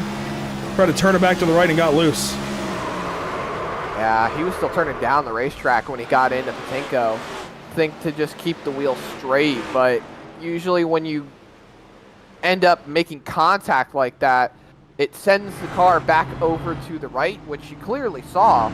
And that's what ended up turning around Brock Hersey on the front straightaway. Now here's the problem with 2 tires, Zach. You gotta come back in. Yeah, getting the caution, he's got to come in to be competitive and get these 4 tires now. But, oh, he's only taking the lefts that he didn't take earlier. So there's the 2 left side tires. As he knows. Cody this is Neal. What I said, Andrew. Oh, man. You can't do these 2 tire strategies. The quick cautions don't like it. It's a gamble, though, and you got to gamble here if you want to beat the 78 car. That is true. You can't beat him by doing the exact same thing he's doing when he's got pace on you. So you've got to gamble, you got to try something, and I commend Ryan Patty for trying something as he tries now 2 left sides to match his 2 rights he got earlier. Doesn't want to take a whole extra set of tires. Knows how valuable they'll be as we're going to have 100 laps left to go in this race when we come back to the stripe. I still like it. He's trying something, and it's all going to equalize here. I think he can absolutely get by a lot of these drivers ahead of him if he just goes to work. And we'll see just how much those left sides maybe help him. So this is our learning moment. He's been out there for... Oh my goodness. Let's take a look. It was about 18 laps. Yeah, that's going to be pretty detrimental to those right sides. He pitted on lap 103, and we are sitting on lap 119. So about 15 laps.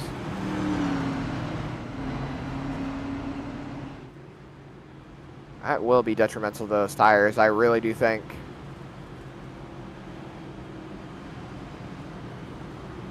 I want to thank our partners here at Pitstop TV. This broadcast brought to you by Whiplash SimCams, ATVO, CC's Business, and Cody Williams Design. Unfortunately, no Cody Williams Design paint schemes in this race this evening, but if we bring up that graphic again, Zach, we can take a look at what is painted by Cody Williams, and I will never get over that beautiful metallic blue. It does look nice. On that center paint scheme. That is just... Oh my gosh, that is beautiful. That looks... I'm more partial to the yellow and blue than the blue and yellow. But that's also because yellow is my color. Which is why I'm also... which is why I also like that beautiful Pitstop TV paint scheme we have for the Butt Kicker Cup Series that we will be broadcasting tomorrow from Auto Club Speedway. Lots of new drivers coming in there as well. They are looking to have quite a field, actually, for that Auto Club race.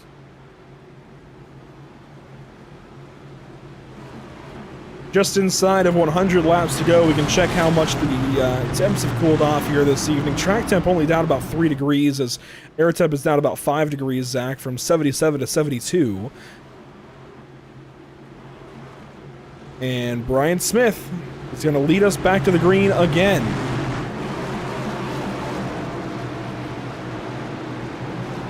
So we'll try this thing one more time to end stage number 2 here. We're going to have less than 20 laps to go in the stage. Off of turn number 4 and down to the Geico restart zone. Brian Smith, Nathan Finnegan, Vincent Loria, and Charlie Widener. Green flag is back in the air at Darlington.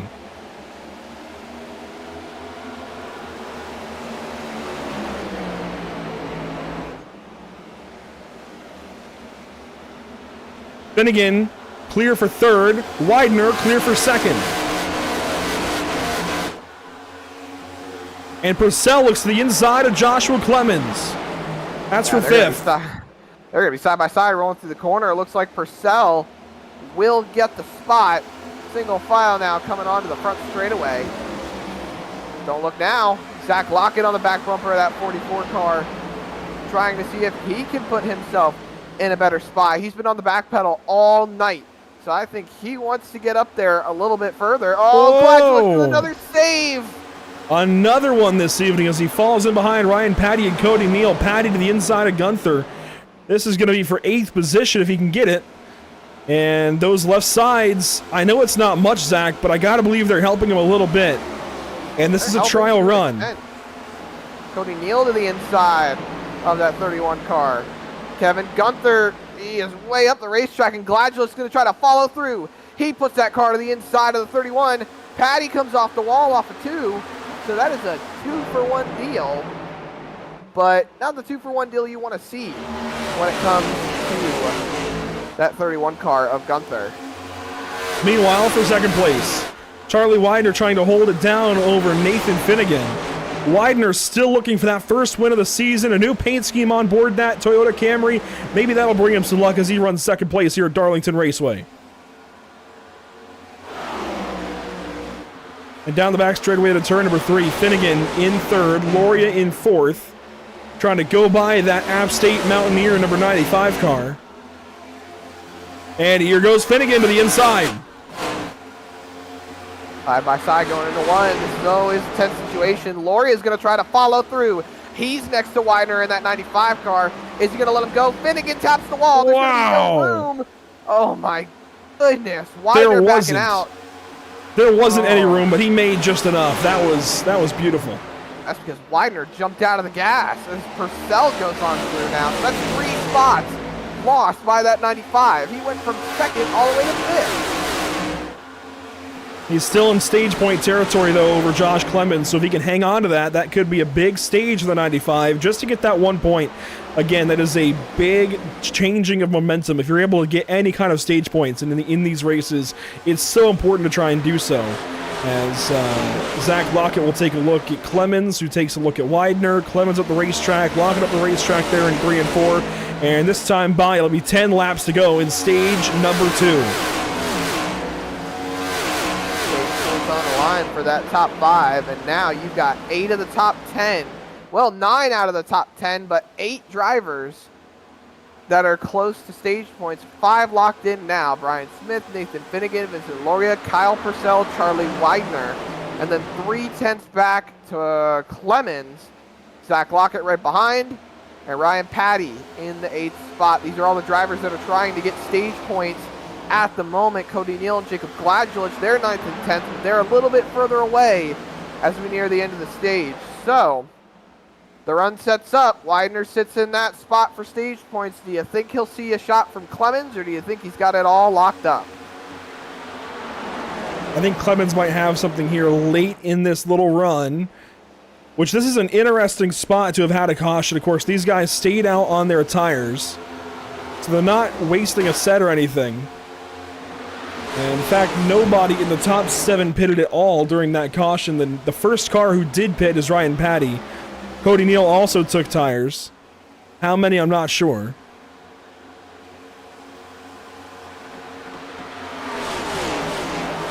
But we'll have to wait and see, Zach, if those tires work out for Clemens, if the old tires, rather, have enough left in them to get up to the 95 car. I think Clemens might be able to get to Widener, but you never know. You never know how things are going to play out, especially at Darlington. I think we're going to see a lot of action still before the end of the stage. Well, here's on board with Joshua Clemens. Widener's tracking away. I mean, Clemens closes in on corner entry, but look at this ticker as they roll down the front stretch. Well, Clemens closed in that time. He was pulling away on the back stretch, but now Clemens closed the gap on the front stretch, so maybe he will catch up. We'll see. Looks like Kyle Purcell might be falling off a little bit. That could back the 95 up to the 44.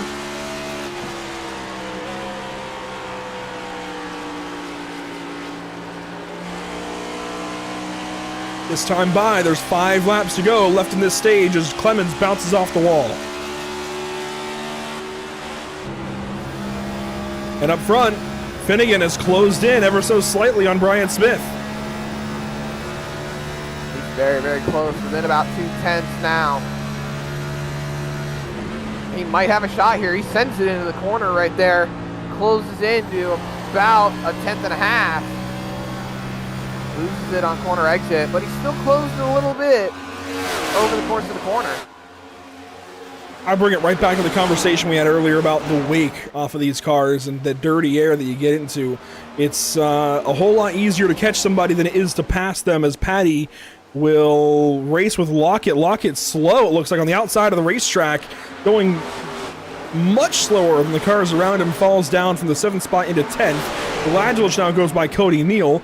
Gladjulich is on old tires as well. We're back up to the top two, and again, I referenced Kyle Busch's MRN interview last night.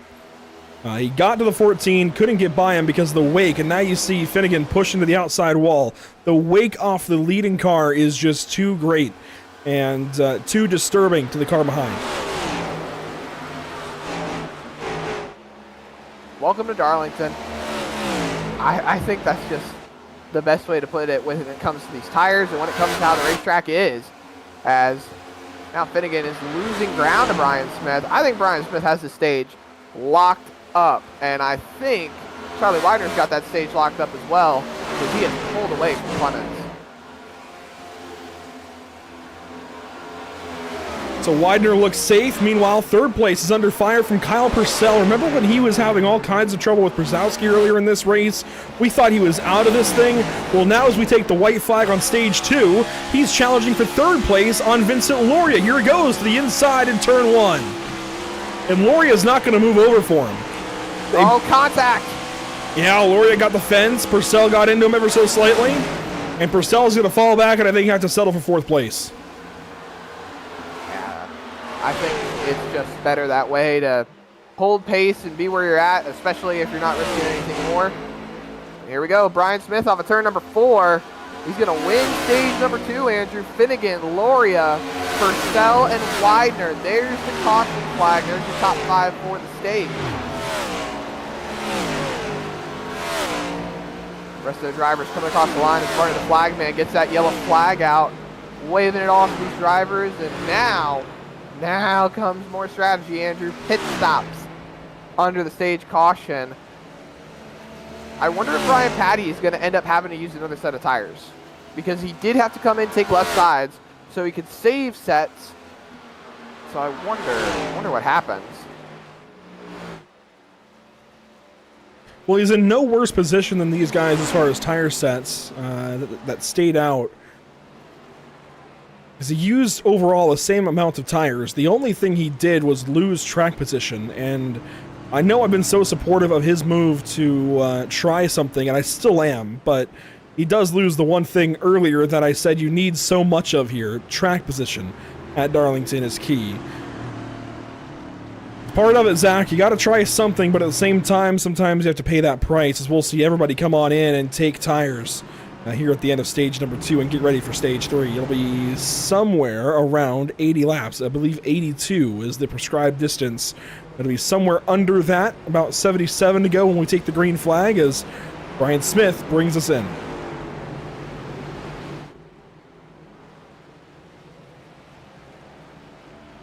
Finnegan to his box, Widener, Purcell to their boxes. Eldred, Gladjulich, Clemens. But all the way down here into turn 1 nearly, you see Finnegan, you see Smith, then Patty, Neal, and Lockett, your top 5 starters.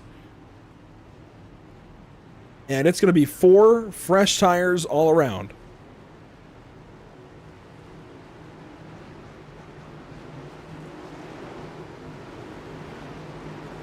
Well,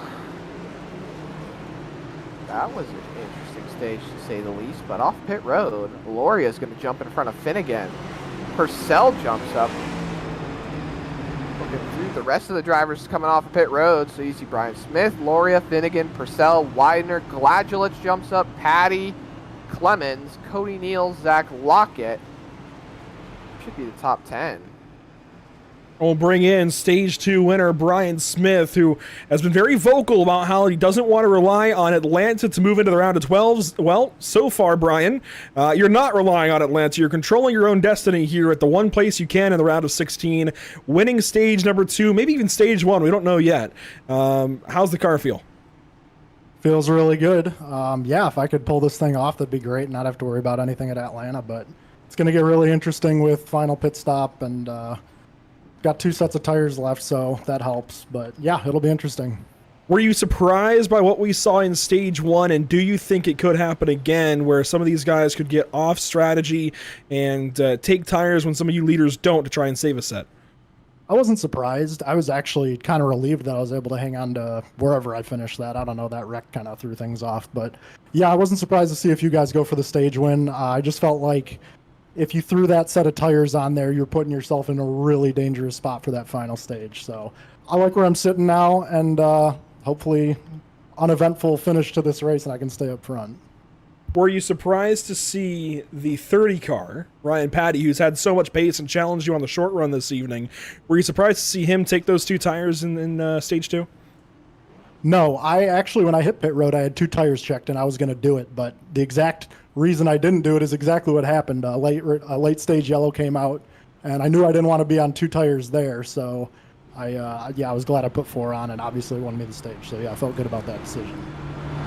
A decision on the fly and audible, we call that in football. My fantasy draft was yesterday and then earlier today. Brian, best of luck here in stage 3 with that audible.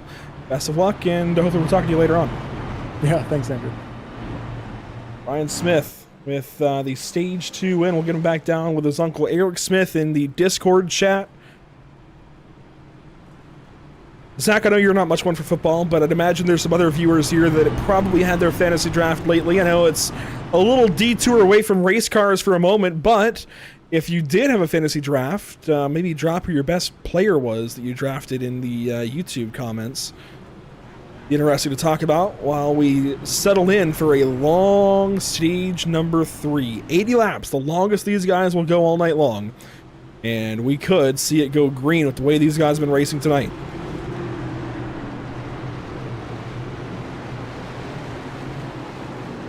So stage 3 on the way, about to be underway here from Darlington Raceway. Lap 143 will become lap 144. We'll have just under 80 laps to go. And we're waiting on the green flag in the Geico restart zone. Green flag is back out.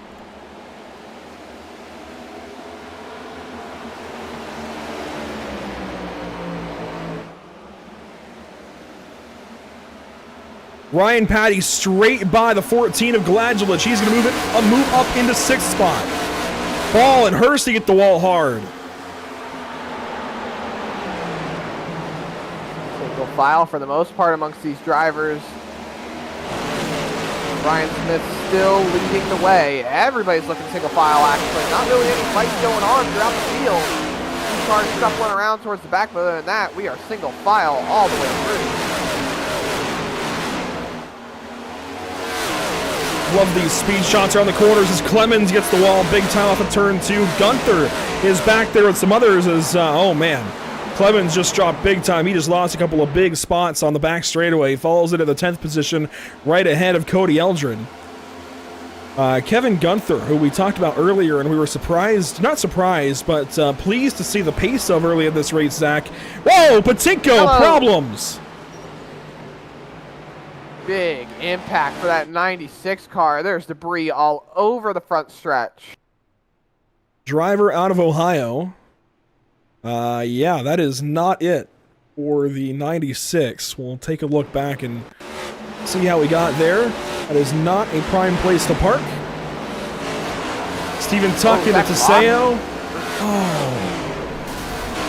Thought that was Zach Lockett for a second, but yeah, that was Stephen Tuck on the outside. That was a big impact for Evan Patinko. Tuck got loose down into Teseo. Patinko went low to try and miss it, and Jacob Smith was already there. Smith rolls into the left rear Patinko and ends up turning Patinko down into the inside wall. That's going to end his day. On board with Patinko for the hit. Wow. I think I'm going to have to get one just so I can figure out how it works. But one thing that I have been told to get is a butt kicker, which is, you know, sponsored with the Butt Kicker Cup Series that we broadcast here on Pit Stop TV. And what it does is it helps you feel the impact. So I wonder what would happen if I got one and had an impact like that. Goodness. Well, I suppose your butt would feel kicked. You think just because you're a dad now, you have access to the dad jokes? Oh, I absolutely do, but I want to go back here and watch this replay from the onboard of Patinko, because I think what I just saw was him get into Steven Tuck here off the corner and get the 10 loose. So the 10 checks up as he maybe is feeling tight. He's loose, and no, there was no contact. No contact. So I wanted to go and check, because when you watch it from Smith's perspective, it looks like Patinko gets into him, but there you can see there was no contact. Patinko just tried to miss it, ends up being it.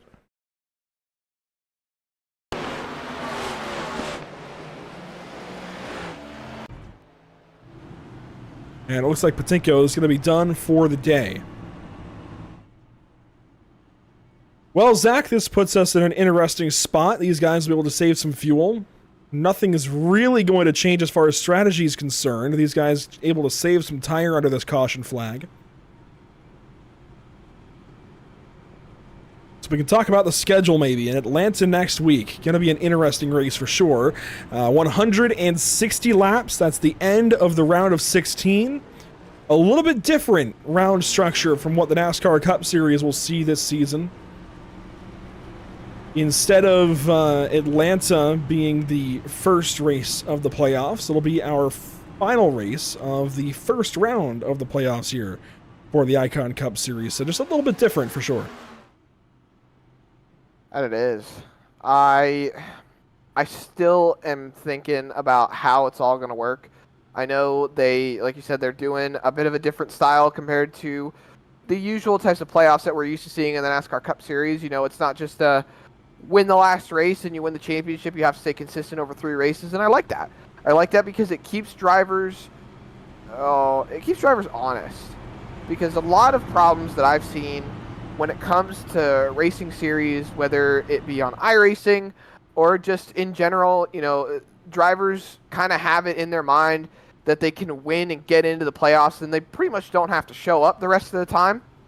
So I like that they're kind of keeping these guys honest. They have to stay consistent, and they have to stay, you know, above a certain margin to be able to still remain eligible throughout the course of the playoffs. And really, to get into the playoffs throughout the whole season.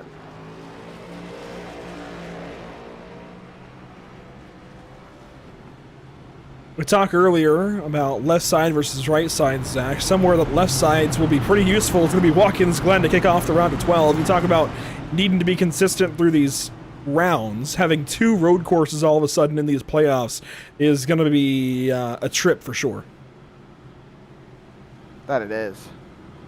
And I look forward to it, honestly. As you see behind the schedule, though, Andrew, lights are out on top of that pace car. Everyone's doubled up. We got one car straggling there out of turn number 2 as everyone else is coming up. So rolling into turn number 3, we're going to get back green and setting up for one heck of a run to the finish. 70 laps to go when we go green.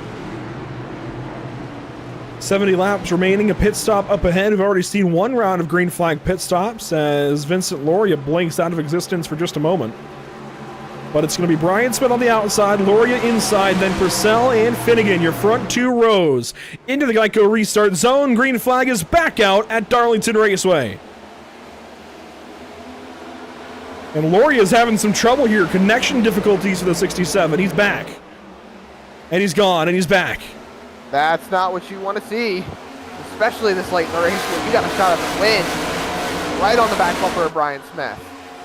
And they have trucked away from 3rd and 4th. Finnegan and Purcell fighting side by side. Finnegan, he has to jump out of the gas right there to not get into Purcell, and that's going to allow Patty to close in. Out front, Vincent Loria, Brian Smith, your top 2. They are nose to tail, separated by about a car length and a half. And it's Purcell, as you mentioned, in 3rd. Lockett gets the wall. Gladgelich down the racetrack again, just grazes the wall and comes back onto the racetrack. He has had an eventful evening off of turn number 2. Is there a world record for saves in a race? I mean, he's got to have broken it. He's getting close. That's for sure. As Brian Smith goes purple. Yeah, Brian Smith going purple, 28.81. That tops Brian Patty's lap from a 28.95 earlier on in the race. by quite a bit of margin. And oh my goodness, there's so much going on throughout this race as you look on board here with Vincent Loria trying to catch back up to Brian Smith. I don't know, Andrew, unless he manages those tires better, I don't see anybody catching Brian Smith. I know, it just feels like one of those Brian Smith kind of days. He's got 10 wins this season, looking for 11. I think today might be the day that he goes and gets that 11th win, but we've still got a long ways to go. 66 laps this time by. As you watch the battle for third place, Purcell and Finnegan, and I go back. Wow, Finnegan goes purple, 28.7. That was unexpected. Yeah, it was. Big right on the run back out of end. two. Right on the back end here of Kyle Purcell. He's looking on that inside line. They're drawing alongside, going into three big sends from the 6 car. Is he going to get clear? No. Yes. Coming out of turn number 4. He is third place to Nathan Finnegan with a little win by Kyle Purcell. Purcell was in such a bad spot as it's 28.7 out of Finnegan there. Purcell was in a really bad spot earlier in this race, now finds himself in the top 5. If he could just hang on, I think this will feel like a win for him. You know the car is fast when you're racing people and you're still turning purple laps. So I think Nathan Finnegan has something left in the tank. Heck, I might even think we'll see a 28.6 or even a 28.5 out of that car sometime soon. He has definitely got the pace to get up there. But then again, you've still got to catch Brian Smith. Like we've said all night, and like Kyle Busch said, catching someone is one thing. Passing them, totally different. Meanwhile, you watch a battle deeper in the top 10, 7th and 8th. Widener and Lockett. Lockett has looked really surprisingly good tonight. I know he hasn't had the biggest breakout night, but going from a Chevrolet to a Toyota, I know the cars drive relatively the same. They are meant to be the same. But there is an engine pitch difference. That might throw you off. It's seeming to work for him, Zach. I don't know. I'm not all that superstitious in racing. But maybe he's going to be after tonight. Just might. Up to 8th right now. Looking on that back bumper of Charlie Widener. You might just catch him here, Andrew. He's been hanging tough. I think he's still got a good shot to make things happen. Just got to stay consistent is all. There you see Zach Lockett on board with him out of turn 2.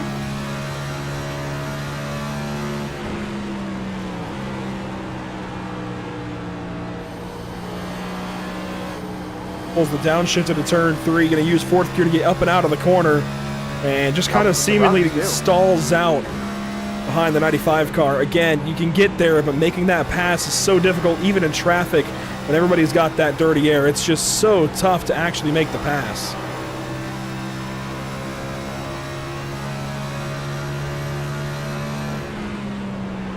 You know, Andrew, as we near the end of this race, we're just up on 60 laps to go. Brian Smith still leading the way. When do you decide that it's time for you to just make that move? When you know that something's on the line and you got to make something happen and you just full send mode, really. That's the best way to put it. You go full send mode. When do you decide that it's the time to do it? I think you've needed to be in full send all night long, because next week at Atlanta, you're going to have to really hold yourself back a lot as Loria gets loose and is going to pull up right back in front of the 6 car of Finnegan. But tonight is a night where you have to capitalize. You've got to get all the stage points you can, get all the points you can on the racetrack at the end of the race. If you haven't been full send yet tonight, I think you're doing the wrong thing, but that's just me. That's just me. Hey, everybody has their own opinions on their racecraft and how they want to run their race. But honestly, you might be right about the full send. We've seen it work so far for Brian Smith. I think he's been on it all night long. And even Finnegan from 21st on the grid up here now into 3rd place. Loria's been up front all night long. These guys have seemed like they've been about it all race so far. And I think it's paying off. Yeah, but you got to think about how different this race could be right now. If Gladulich had never ended up into the 227 of Gilbert, those guys were showing some real pace as well. This could have flipped the race on its end. There are so many different complexities of Darlington and just this race in general that could have shaped it totally different, could have shaped the strategy different. I mean, look at it this way. Do you think that if we would have ran that stage all the way to the end, that first stage, do you think it could have changed the strategy for guys like Ryan Patty, who took 2 tires, and we heard Brian Smith say that he was ready to do it, and he ended up not doing it, and he went for 4 tires. This would be a very different race if stage 1 had ended differently. To be blunt, and this is not going to be popular with a certain camp, but to be blunt, if the 227 had rolled out of the throttle into turn 1, oh, brother. Look, he could have crossed him back over and potentially still won the stage, still be in this race and not be 14 laps down. And I'm not trying to hark on him, all right? I promise I'm not, because that one difference, we know Gladulich was always going to go for it there. If Gilbert had rolled out of the gas, they could have both been 1-2 in the stage no matter who finished where, and both played spoiler a little bit to the guys that we know have been fast, as Cody Neal and Ryan Patty get battling behind these two. There they are, side by side. They've gone by Kyle Purcell. But this would be a very different race if that had just, that one moment had gone differently, as Neal gets up into the 30 car of Patty, almost repaying the favor from earlier, and now sandwiches Purcell into the wall off of turn 2. So close between these drivers. This is what Darlington does. It operates like a short track sometimes. These guys are so close together. There's so little room in these corners. You can barely go 2 wide, barely go 3 wide at this racetrack. So seeing how they run close together like that, it just gets me so nervous, Andrew.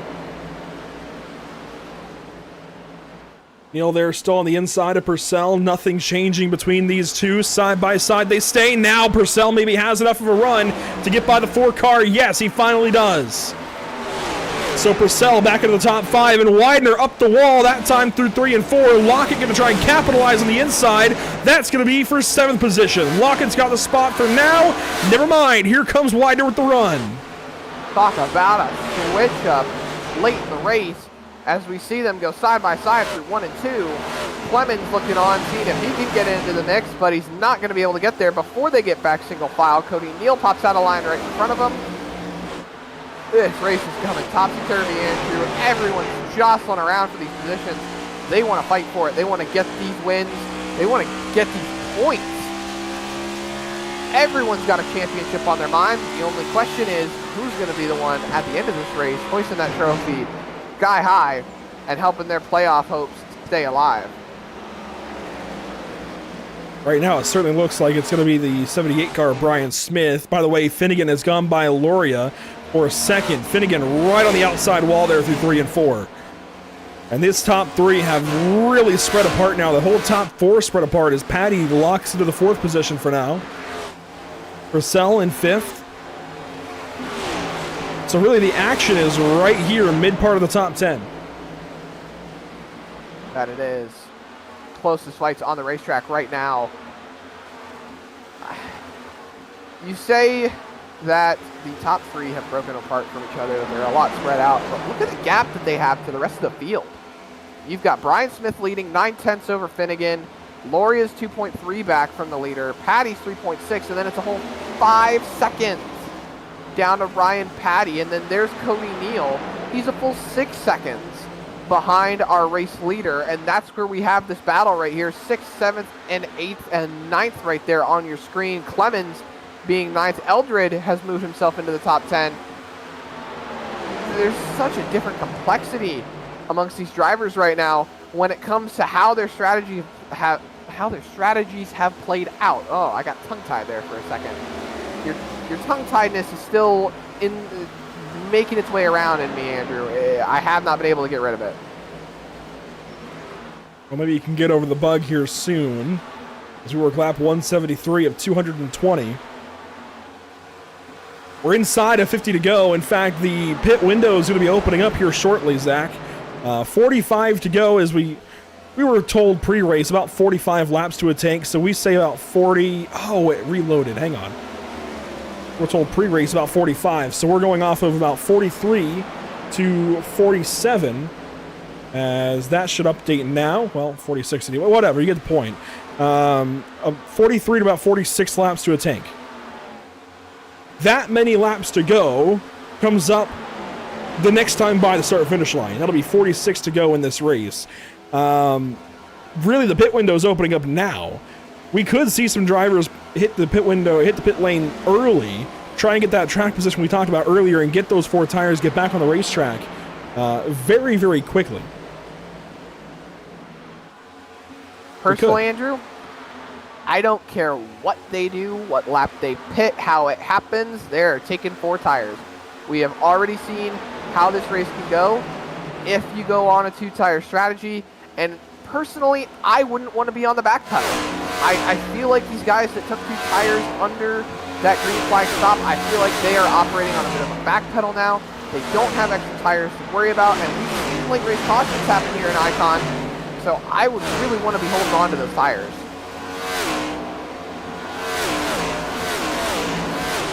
Well, nobody really took an extra set aside from Gladlich and Gilbert. Everybody else, I think, has been pretty equal on the tire bath. Eldred works by Clemens right here for 9th. Gunther sits at 11th. Action here in the midfield. But I think everybody is pretty equal on the tire bath. Really throughout the field.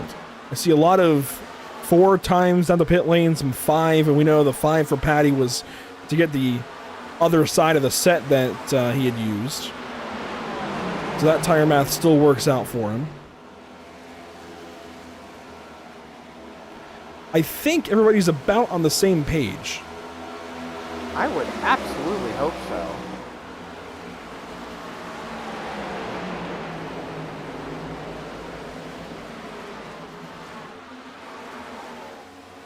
Nobody pitting yet. I really thought we'd see some drivers hit the pit lane early as Gunther goes up the racetrack there in front of Gladlich.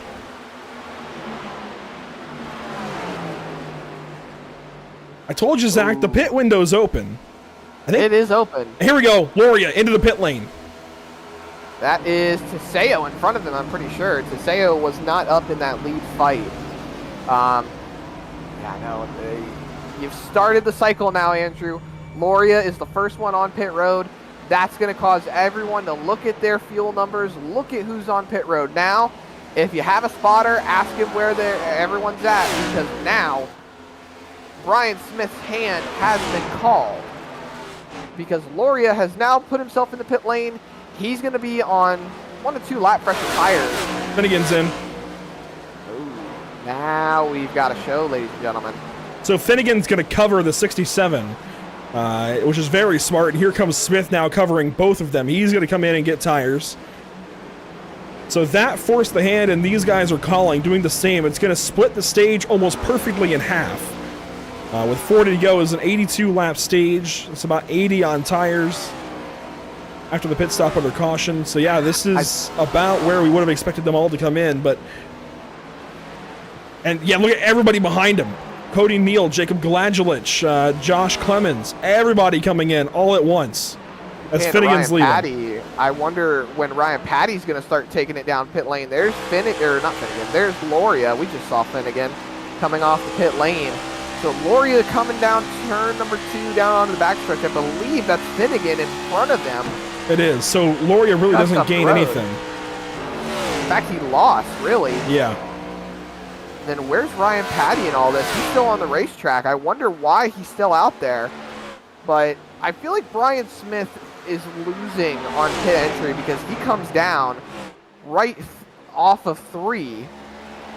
But I mean, at the same time, you kind of have to because there's no other way to effectively get the pit road under green. But I wonder how all of these other drivers are going to be differing with their pit entry as Ryan Patty's still out on the racetrack. He just hit the wall right there. You got to wonder, Andrew, how long do you stay on the racetrack when you've got the rest of the field coming in and pitting? You're just ticking off laps on your tires. Here we go. Brian Smith just worked around the outside of Nathan Finnegan. This is potentially for the win. Here comes Finnegan back on the inside of Smith. He knows what this is for. He's going to challenge on the inside. Smith tries to cover it up into turn 3. Side by side, just covers it off, going into turn number 3. He's got cars in front, so this is creating dirty air on Brian Smith. Finnegan taps the wall there. You see Loria coming off of turn number 4. He's hoping that these guys start fighting a little bit more so he can start coming into the mix. Finnegan... Smith to the inside of Lockett. This is a dangerous game to play, going by these guys who are on older tires. Lockett gets the wall out of that. Finnegan goes by. If I was Finnegan, I would have been nervous to see Brian Smith going around the outside of Eldred. They're working on just getting their lap back right now because that was the 3rd place car on the racetrack. Lockett was 4th. We see more cars exiting the pit lane now. But this realistically, as soon as pit stops cycle through, this will be your fight for the lead, and I think Ryan Patty just called out he's hitting the pit lane. Not just yet. He might be coming in this next time, but he just passed pit entry. I heard somebody call out. I figured it was Ryan Patty. Yeah, that makes sense then. Eldred's going to come in. Lockett's going to come in. Patty stays on the racetrack, and he's hitting just about the extent of what you can do on a tank of gas. We said about 43 to 46 or 47 laps. Here he comes. Yeah, look at that. This is what I was talking about. Brian Smith was below the white line before he ever even got into turn 3. And Ryan Patty hammered that car into turn 3 and break as least as possibly could to get that car into the pit lane. So differing in pit entry, but at the same time, you're trying to pull up on pit entry, but you stayed out for so many laps. How is that going to affect him? I think that's why you see Loria so far back of these two, is pit entry. I think that made the difference there as Patty is getting service now, should be down and away from the box anytime. And actually, he just got to the box. Now. Oh, yeah, he's going to be stuck there for quite a while. Brian Smith crossing the start-finish line now. And 3 seconds the gap. Patty is still in the box. He's about done now. So the jack's going to drop. There he goes. He's going to be way behind these two for the race win. So I would dare say, unless we have a caution that changes this race, Zach, I don't think he's going to be defending that race win. But keep in mind now, he is on the freshest set of tires. He is on the freshest set out of all these drivers. I think, what now? He's about 5-6 laps the difference between Brian Smith and Nathan Finnegan? 7 to 8, actually. So that's even better. So now he's got fresher tires, and we saw how fresh tires were a big thing in the NASCAR Cup Series race yesterday. And these cars are made to simulate just those exact same cars and the exact same kind of tire strategy that we're seeing now that we saw effectively last night could actually benefit someone like Ryan Patty. He's going to take a lap to get those tires in, maybe 2, but I think he'll be able to close up and start working away at this lead. Well, Finnegan's starting to fall off a little bit as they chase down the 77 of Nathan Brzezowski. I think Finnegan's good, but in this dirty air from the 78 car, where can he really go? Nowhere, truly. It's definitely tough. I will say, though, Finnegan was faster that time by. He was just barely a tenth faster than Brian Smith. So we'll see how it all goes, but I want to keep this in mind. Oh, here's an opportunity. Goes to the inside here for the race lead. Finnegan on Smith. Can't get there. Gonna fall back in line. He's trying, though. He's doing everything he can. And before that battle started, I wanted to keep this in your mind, Andrew. Ryan Patty was turning laps faster than both our top 2 drivers here. Here comes the 6 again. They bobble off the corner. It's going to be 3 wide, and the 6 is going to make the pass into turn 3. This is for the race win, potentially, in 30 more laps. Oh, so tight there through 3 and 4. Wow. Finnegan gets clear. Brian Smith tapped the wall coming out of turn number 4. That was beautiful. Similar to Chase Briscoe on Kyle Larson last night. I'm making comparisons to a lot of the things we saw in the NASCAR Cup Series, but it seems highly relatable to the situation, and what we just saw was amazing out of Finnegan. My concern, though, is he's going to burn his stuff up. That is another concern, I will admit. Oh, Smith at the racetrack that time, dealing with the dirty air now, something he hasn't had to deal with much of this evening. Really, aside from the fight early with Patty, I don't think Smith has had dirty air tonight. Really, he hasn't. He's been out front just about the entire race. Look at that, 114 laps led out of our 193 turned. I mean, even if you take into account green flag stops where drivers had a few laps led in between here and there, he still led a considerable margin of this race. It's impressive to see how dominant he's been, but now he's got Finnegan leading the way, so he's realistically dealing with dirty air for really the first time tonight. There's 2 lap cars up in front. That's going to get Finnegan dirty air. So we might see a bit of a level playing field here as the fights throughout the field are starting to close up to catch these drivers. That's going to be Tuck and Gilbert that these leaders are approaching, as they still run nose to tail. Finnegan making sure he gives that dirty air to the 78 car, who dips all the way down low to get a little bit of air onto the left front. And that air on the left front is a big deal. That's going to help the car turn just a little bit through the corner as they pull up on Tuck, who's slow in the center of 1 and 2. This is going to be tight off the corner. Oh, Brian Smith threw it in there. Finnegan goes defensive down the back straightaway, comes right back up. Brian Smith looks to the inside again. He drops below the white line. He's going to close up through the center, but Finnegan is going to cover him off. Ryan Patty, by the way, is up to 5th place. He's past Cody Neal, is now working on Kyle Purcell.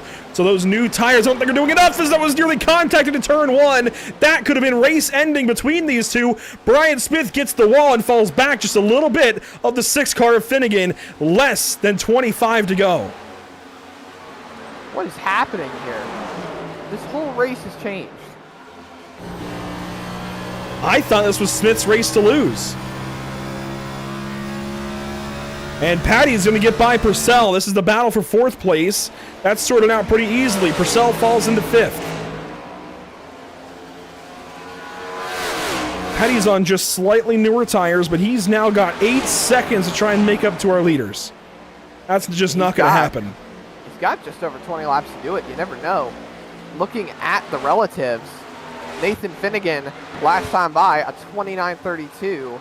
Brian Patty a 28.96.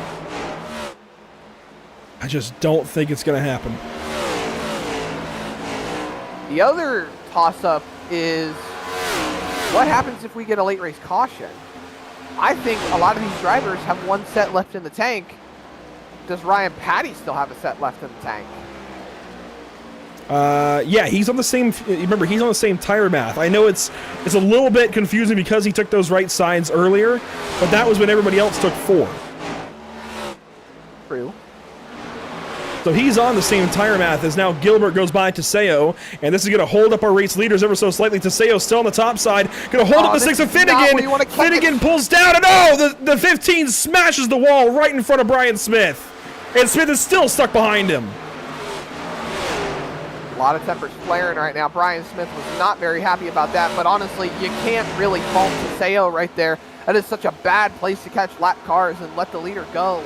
You can't hold up Finnegan. You can't hold up Brian Smith, but at the same time, you are so slow off the corner when the passing car is completing their move. It just really does not help, and honestly, Andrew, that just helped Brian Patty. He closed almost a full second. Yeah, that really helped the 30 car as he's into 4th spot and chasing down Vincent Loria, who is 3rd. And it also really helped Nathan Finnegan, got him away from the 78 car, able to let him calm down. Well, it's able to let him calm down and try to cool those tires down a little bit, save what he's got just a little, and try and make sure there's still some in the tank at the end of this race as we eclipse lap 200. 200 complete, 20 laps to go. Just imagine, though, there's Gilbert right up the road. Finnegan might catch him going into the same spot as he did, who was it? Teseo. Like, going down the front straightaway right now, he's going to close a ton going into turns 1 and 2. He might catch him off the turn number 2 again, which is going to allow Brian Smith to close up. Then again, doesn't look like he's close enough just yet, but the possibility still remains, especially since they've got another lap car right up there in front of them. Gilbert has interestingly been in front of the 6 car for a while now. It's almost like he's been the filter of the lap traffic So Finnegan gets to see just how much of a challenge they pose to the 227 before he gets there. And that actually might help these guys be able to gauge exactly how tough it's going to be to pass these cars that are a lap down or multiple laps down, as the next car ahead is, I believe, Jacob Smith in the 21 car that gets the wall there in 1 and 2. So these are a couple of decent cars ahead of the 6 right now. He doesn't have to worry too much. If anything, it's just a little sniff of a draft down the straightaway. Oh, we got cars around front straightaway. Ryan Patty. Something just happened to him. Whoa! Oh. Big crash! Kyle Purcell! That's Eric Smith in the 01. And there's no caution yet. Purcell's going to try and draw it. There it is. Caution. Oh, my goodness. Day mostly done for the 01, who was putting together such a fantastic race. A back marker, unfortunately, completely changes his day. That's the way it goes sometimes. We'll take a look at the replay.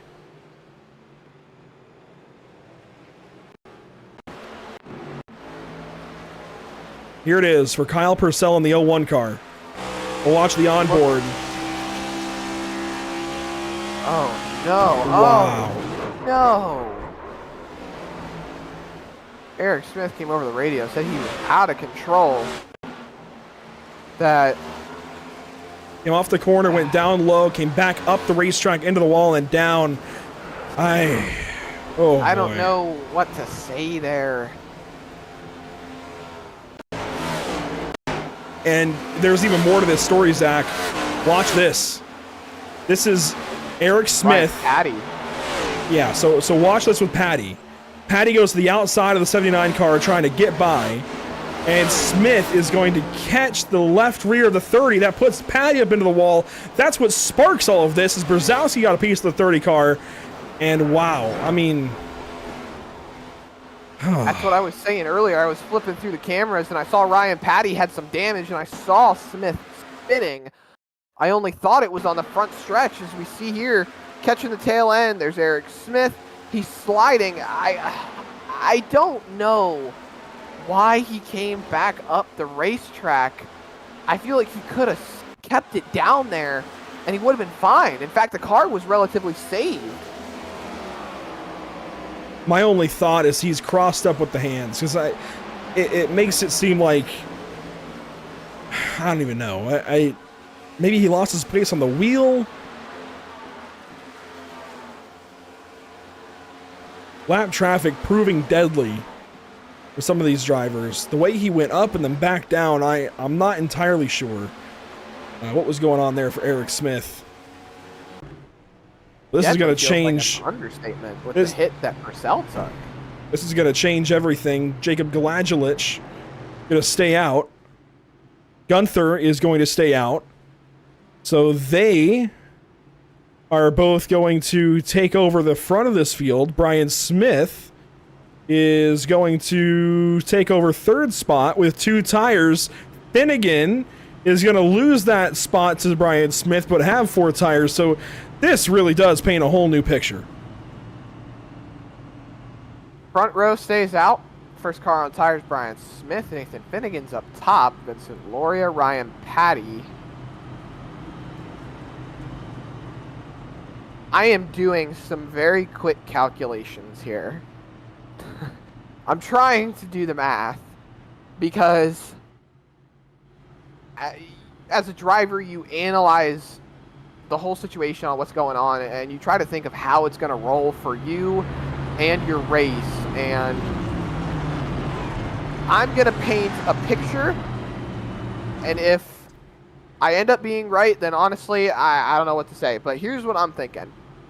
So, at the moment, you've got Gladjulich and Gunther, your front row. They're on older tires. Brian Smith is going to be starting third. He's going to be on the inside. Finnegan's on 4 on the outside. My assumption is that it's going to go one of 2 ways. Either Gladjulich is going to spin his tires and Gunther is going to get a huge run up top, which is going to allow Finnegan to go on by and soar past Brian Smith. And even if they don't spin the tires, the outside line should prevail. Or outside line gets a bad restart and Gunther... No. Outside line gets a bad restart, and Gladulich gets a good restart. I think I mixed up Gladulich and something. But I think you see the picture that I'm trying to paint here. Well, it's all going to become apparent here shortly enough. Me and my little TED Talk tonight. Or trying to be Larry McReynolds. Well, what I do know is most of the field has got 4 tires. Brian Smith has got 2. I think he took a gamble that a lot of these guys were going to take 2 to try and leapfrog him. And he ends up... He's going to get 1 spot out of it, but he's going to be held up here. I don't know what's going to happen. We've got 2 cars on old tires out front of the field here. Well, based on the radio, sounds like Vincent Loria is ready to get this restart. He is happy. He is giddy. And another Larry McReynolds reference, he said, pull them belts tight one more time, Andrew, because here we go. 12 laps to go when we get back around to the start-finish line. We'll work back down to the Geico restart zone, maybe for the final time tonight at Darlington Raceway. Gladulich and Gunther the front row. Green flag is out at Darlington. This is what I was talking about, Andrew. There's the restart. Look at Brian Smith with the move. That's going to turn Gladulich in front of the entire field. He goes up into the wall, slows down everybody. Patty gets through. Finnegan eventually gets through. And here's Loria. Smith hits the wall. They're 3 wide in the back. Both Smith and Loria tagged the wall right there. Loria's on the back bumper. They're side by side for 3rd. Finnegan on the inside of Patty. Patty just hit the wall. He comes down a little bit. Almost made contact with the 6. They're clear. Now, the drivers with 2 tires up in the front of the field, they're far and away like they wanted to be, but can they hold on for 11 more laps?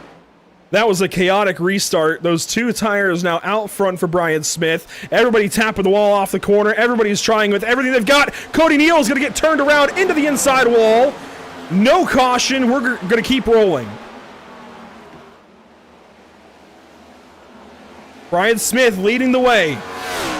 10 laps to go at Darlington.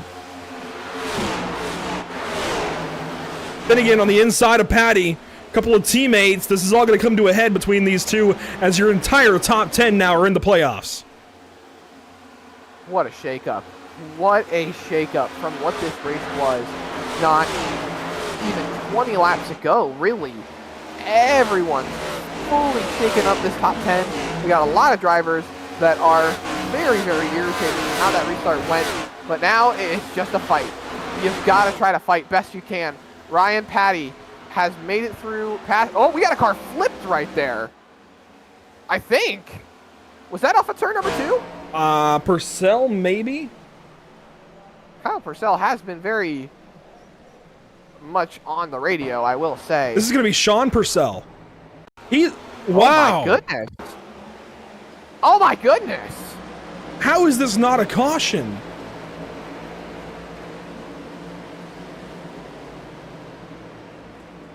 Is your jaw hitting the floor? Because mine is. This is several laps ago off of the restart. I mean, this is immediately from the restart.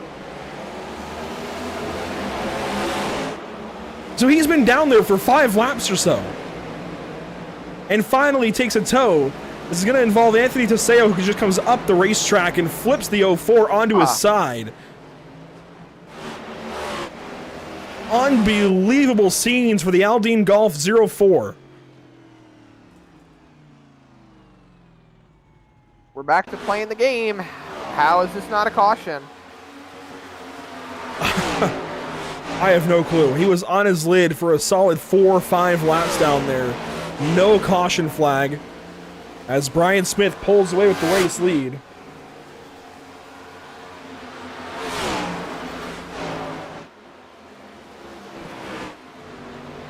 There's a whole race for 6th. 6th, 7th on back. You got Clemens, you've got Lockett, Gunther, Eldred, and Gladulich. Gunther in the wall. Ooh, that's going to slow down Eldred. Right there. Eldred goes to the inside. There Here comes Steven Tuck into the top 10. Oh, he's going to get right to the back bumper of the 31. Might end up turning him around there. No contact was made.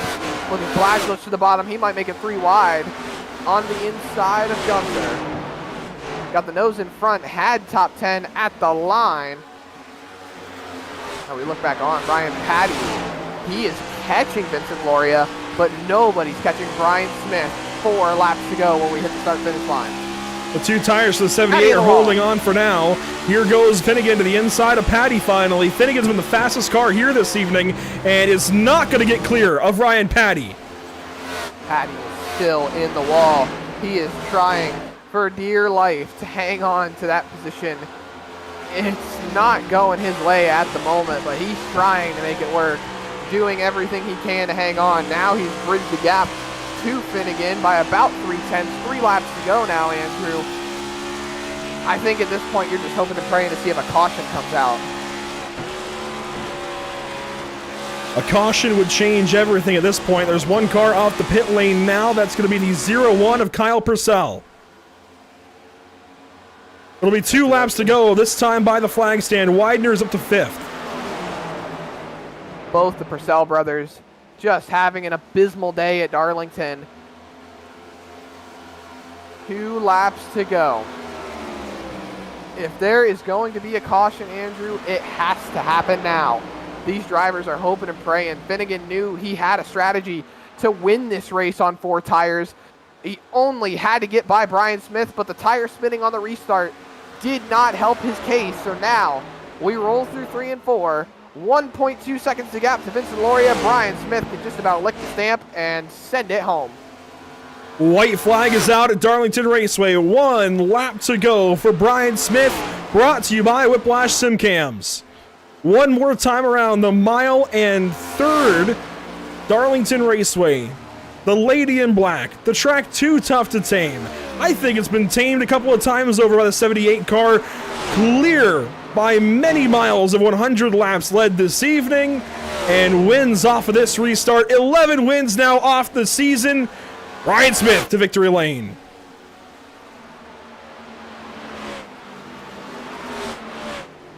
And Finnegan, I think, is going to be irritated with the fight that was put up by the 30, a couple of teammates, and there were a couple of opportunities for the 6 car to go by, but they fought it out as drivers to the end. You gotta love that.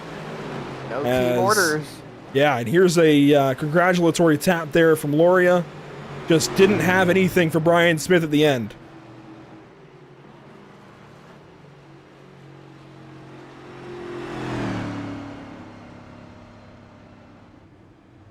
So down to the front stretch. Brian Smith, the race winner. Loria second, Patty third. We'll go through your full list of results here in just a few. That's 11 now on the season, Zach, for the 78 car.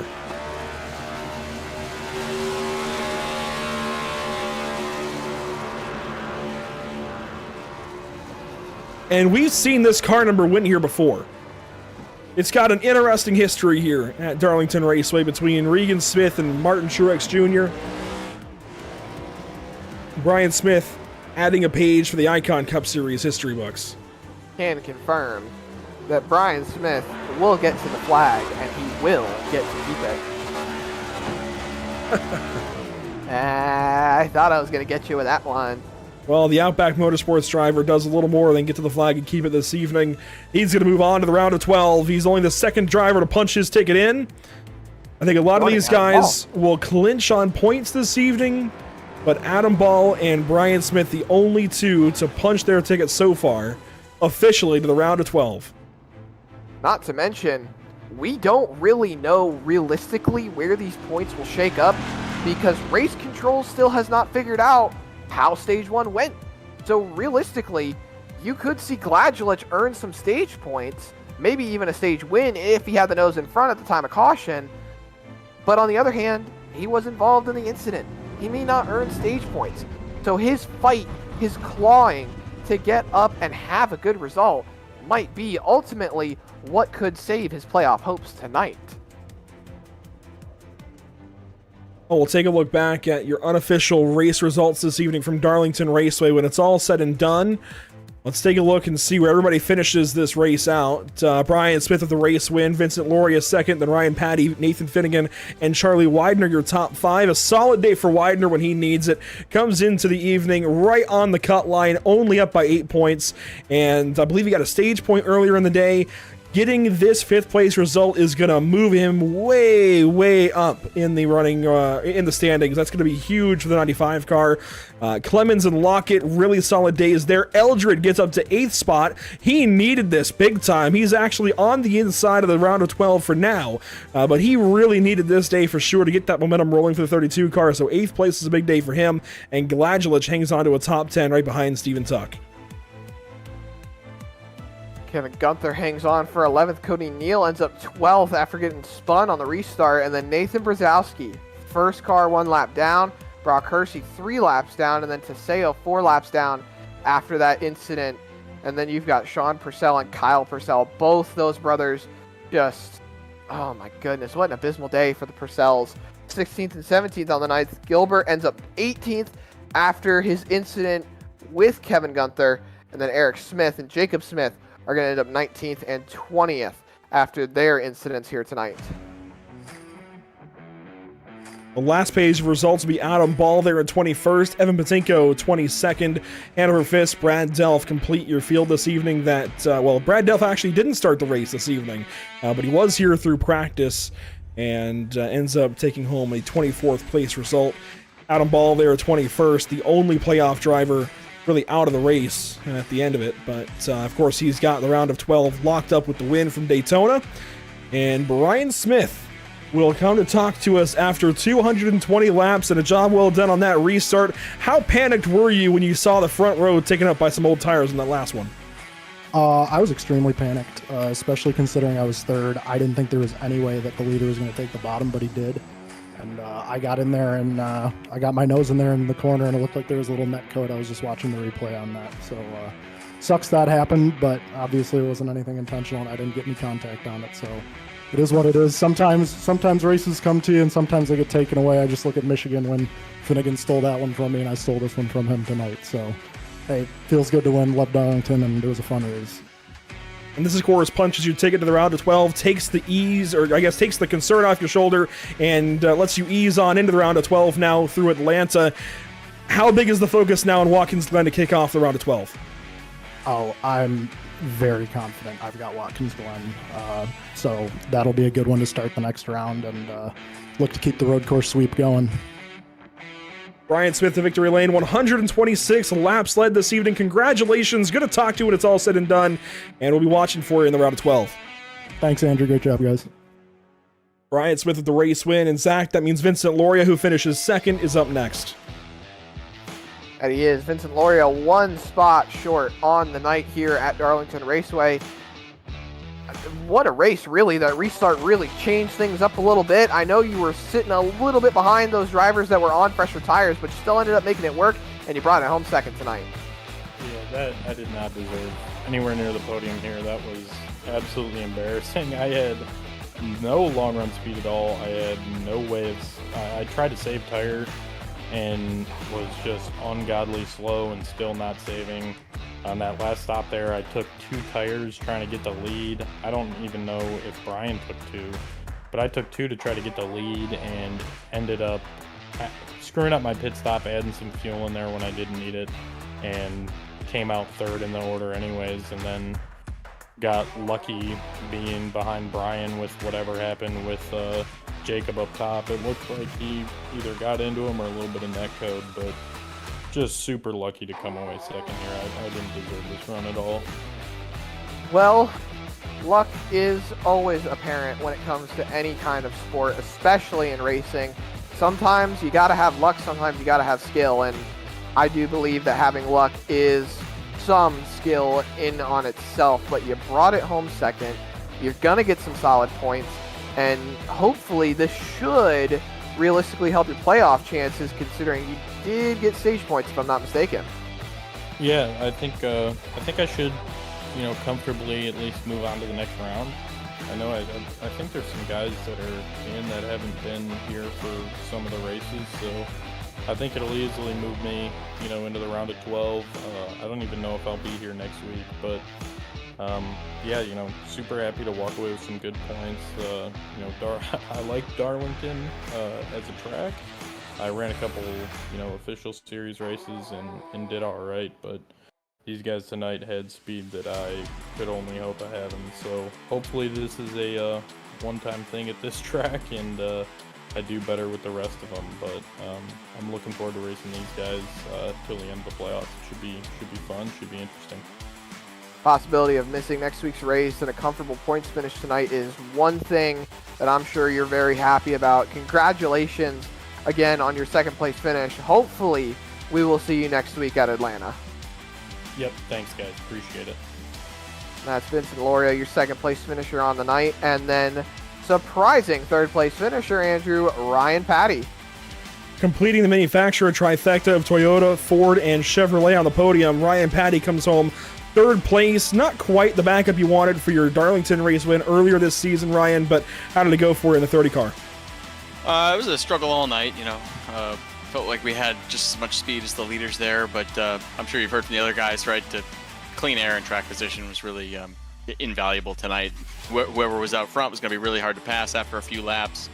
So, looking for more, but can't be too sad coming out of a long Darlington race here with a P3.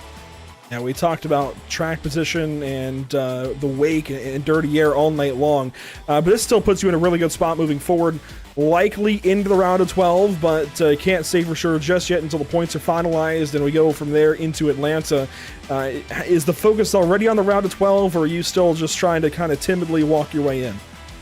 Yeah, we'll take a look at where this shakes out. I mean, it'd be nice to see if we clinched or not. Going into Atlanta, that takes a lot of pressure off. I don't anticipate, knock on wood, that we're going to have, a catastrophe at Atlanta, but we're always thinking ahead, right? Round of 12, round of 8. I'm prepping for the final 4, so I have full intentions to get there. It's just, got to avoid disaster on the way, which, as we saw tonight, pretty easily could happen. And out of curiosity, what happened from your point of view with the incident with Eric Smith there out of turn 2? It was a tough deal. I don't want to put all the blame on him. Obviously he was off the pace there a few tenths, per lap. And what I would hope is, he sees guys coming that are in the top 5 and, stays, as low as possible. And I was kind of assuming that he would take the very low line on exit there. He didn't, and then we just came together. I'll watch a replay. I don't want to put all the blame on him on that. Maybe it was a little bit of me as well. But, I was looking for a little more room and just didn't get it. And from your kind of league owner perspective a little bit here, league admin perspective, stage 1, what's going to happen with those results? Again, we'll have to take a look at it. We do very similar to what NASCAR does. We don't try to make a snap judgment after the event. We'll take a look at it on Tuesday and determine whether or not these need to be doled out after that one. There you go. So stage 1, I guess, results still up in the air? Yeah, as of right now, it looks like where the stage was called, we just uploaded the results. It looks like the 227 had the stage win because that was last green flag lap. But since he was involved in the incident, we'll have to take a look and see what the cause was and if there was any fault involved there. All right, some good information about stage 1 earlier in this race, the original drama of the evening. But Ryan, congratulations on a third place. Hopefully we're talking to you at Atlanta. Yes, sir. We'll see you there. Ryan Patty with a strong effort this evening. I know not quite what he wanted, and definitely some stuff to grow from here this evening, I'd say, Zach, but a solid day for anybody that finished up in the top 10, honestly. I think so as well. I think a top 10 from Darlington is nothing to shy away from. It's one of the toughest tracks for a reason. So to get a top 10, I absolutely believe these drivers are more than happy about it. Some of them may not sound it, but I think it's an accomplishment to get a top 10 tonight. Well, Zach, it was a pleasure to have you here as always. We talk about all these races coming up, and you've been here for a bunch of them, hopefully around for as many of these upcoming races as possible. And as far as upcoming races, we go to Auto Club tomorrow night for the BRB Butt Kicker Cup Series, September 3rd. 8:45 Eastern. We go regular season racing for the final time with that bunch before they kick off their 5-race chase for their championship. You've got to tune in and see how this one unfolds. Most of the chase is decided, but Evan Patinko's still got a mathematical chance, I believe, going into this next race tomorrow night. You've got to tune in and see if he's able to make the playoffs or if Jamie Plord is able to hang on. And then from there, it's off to Atlanta to round out the round of 16 for the Icon Cup Series and lock Las Vegas to begin the chase for the BRB Butt Kicker Cup Series. And from then on, we've got some more races coming up through September and into October. A lot of great stuff coming up at Pitstop TV and plenty of places to watch along. There is pitstoptv.com, which is absolutely amazing place. Andrew got it all tuned up. It looks amazing. I would be amiss if I didn't tell you to go check it out. It looks absolutely awesome. Facebook.com/pitstoptv, Instagram.com/pit_stop_TV, Twitch.tv/pit_stop_TV. The best place, the greatest place, the most awesome place to watch Pit Stop TV. YouTube.com/pitstoptv1, and then X.com/pitstoptv_. Man, Andrew, I don't even need to look at that stuff anymore. Like I can sit and look at my phone, or I can stare at a wall. I'm reading it off the top of my head, man. I believe it. Eventually, it just becomes part of your daily routine. Pretty much, you wake up, brush your teeth, and you're singing the Pit Stop TV social media jingle down there for where to follow the channel across the internet. But that's everywhere to follow Pit Stop TV. We hope you'll do so, and we hope you'll follow our partners as well. Whiplash Simcams at WSimcams on social media, ATVO for the Appgeneering TV overlay, CC's Business on Facebook and Instagram, and Cody Williams Design on Facebook and Instagram as well. That'll do it for us at Pit Stop TV this evening. Thanks for tuning in. We will catch you on the far side. It's going to be tomorrow night again for the BRB Butt Kicker Cup Series. Tomorrow night, Auto Club Speedway, the final race of the regular season. You've got to tune in for it. Make sure to be there. We'll see you there.